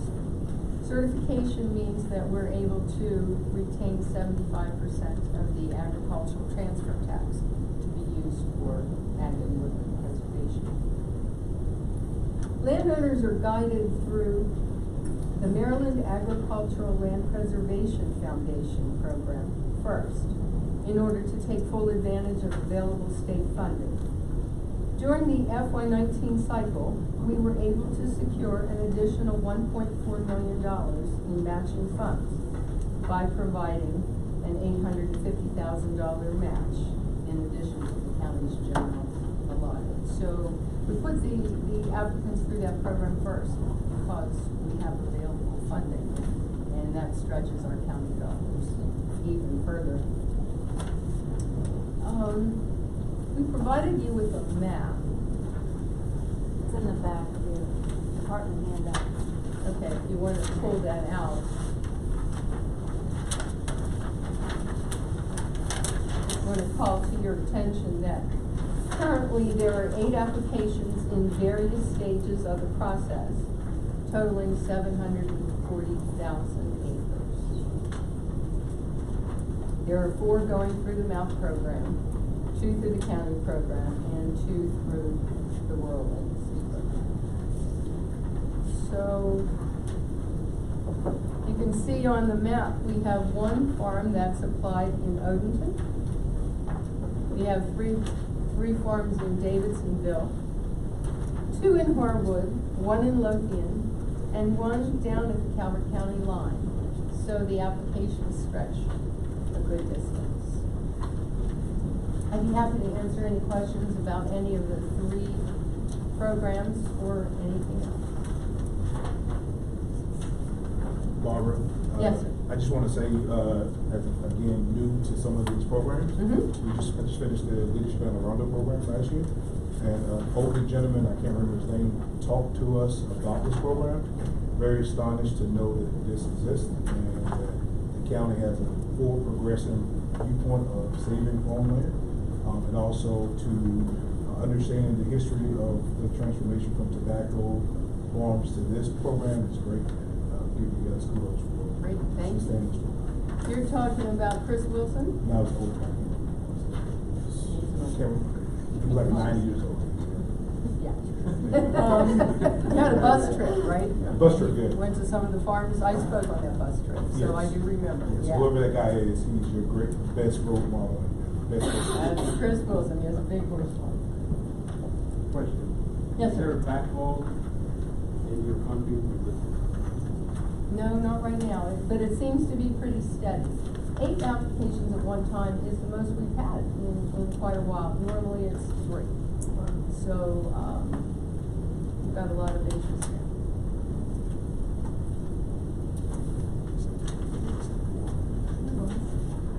All right, well, thank you.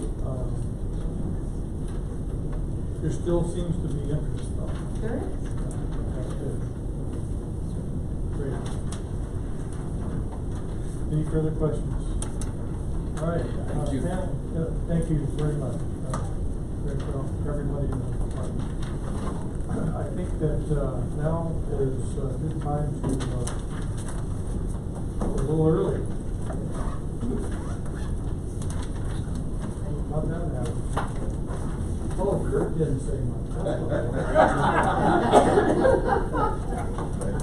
all right. He was abnormal.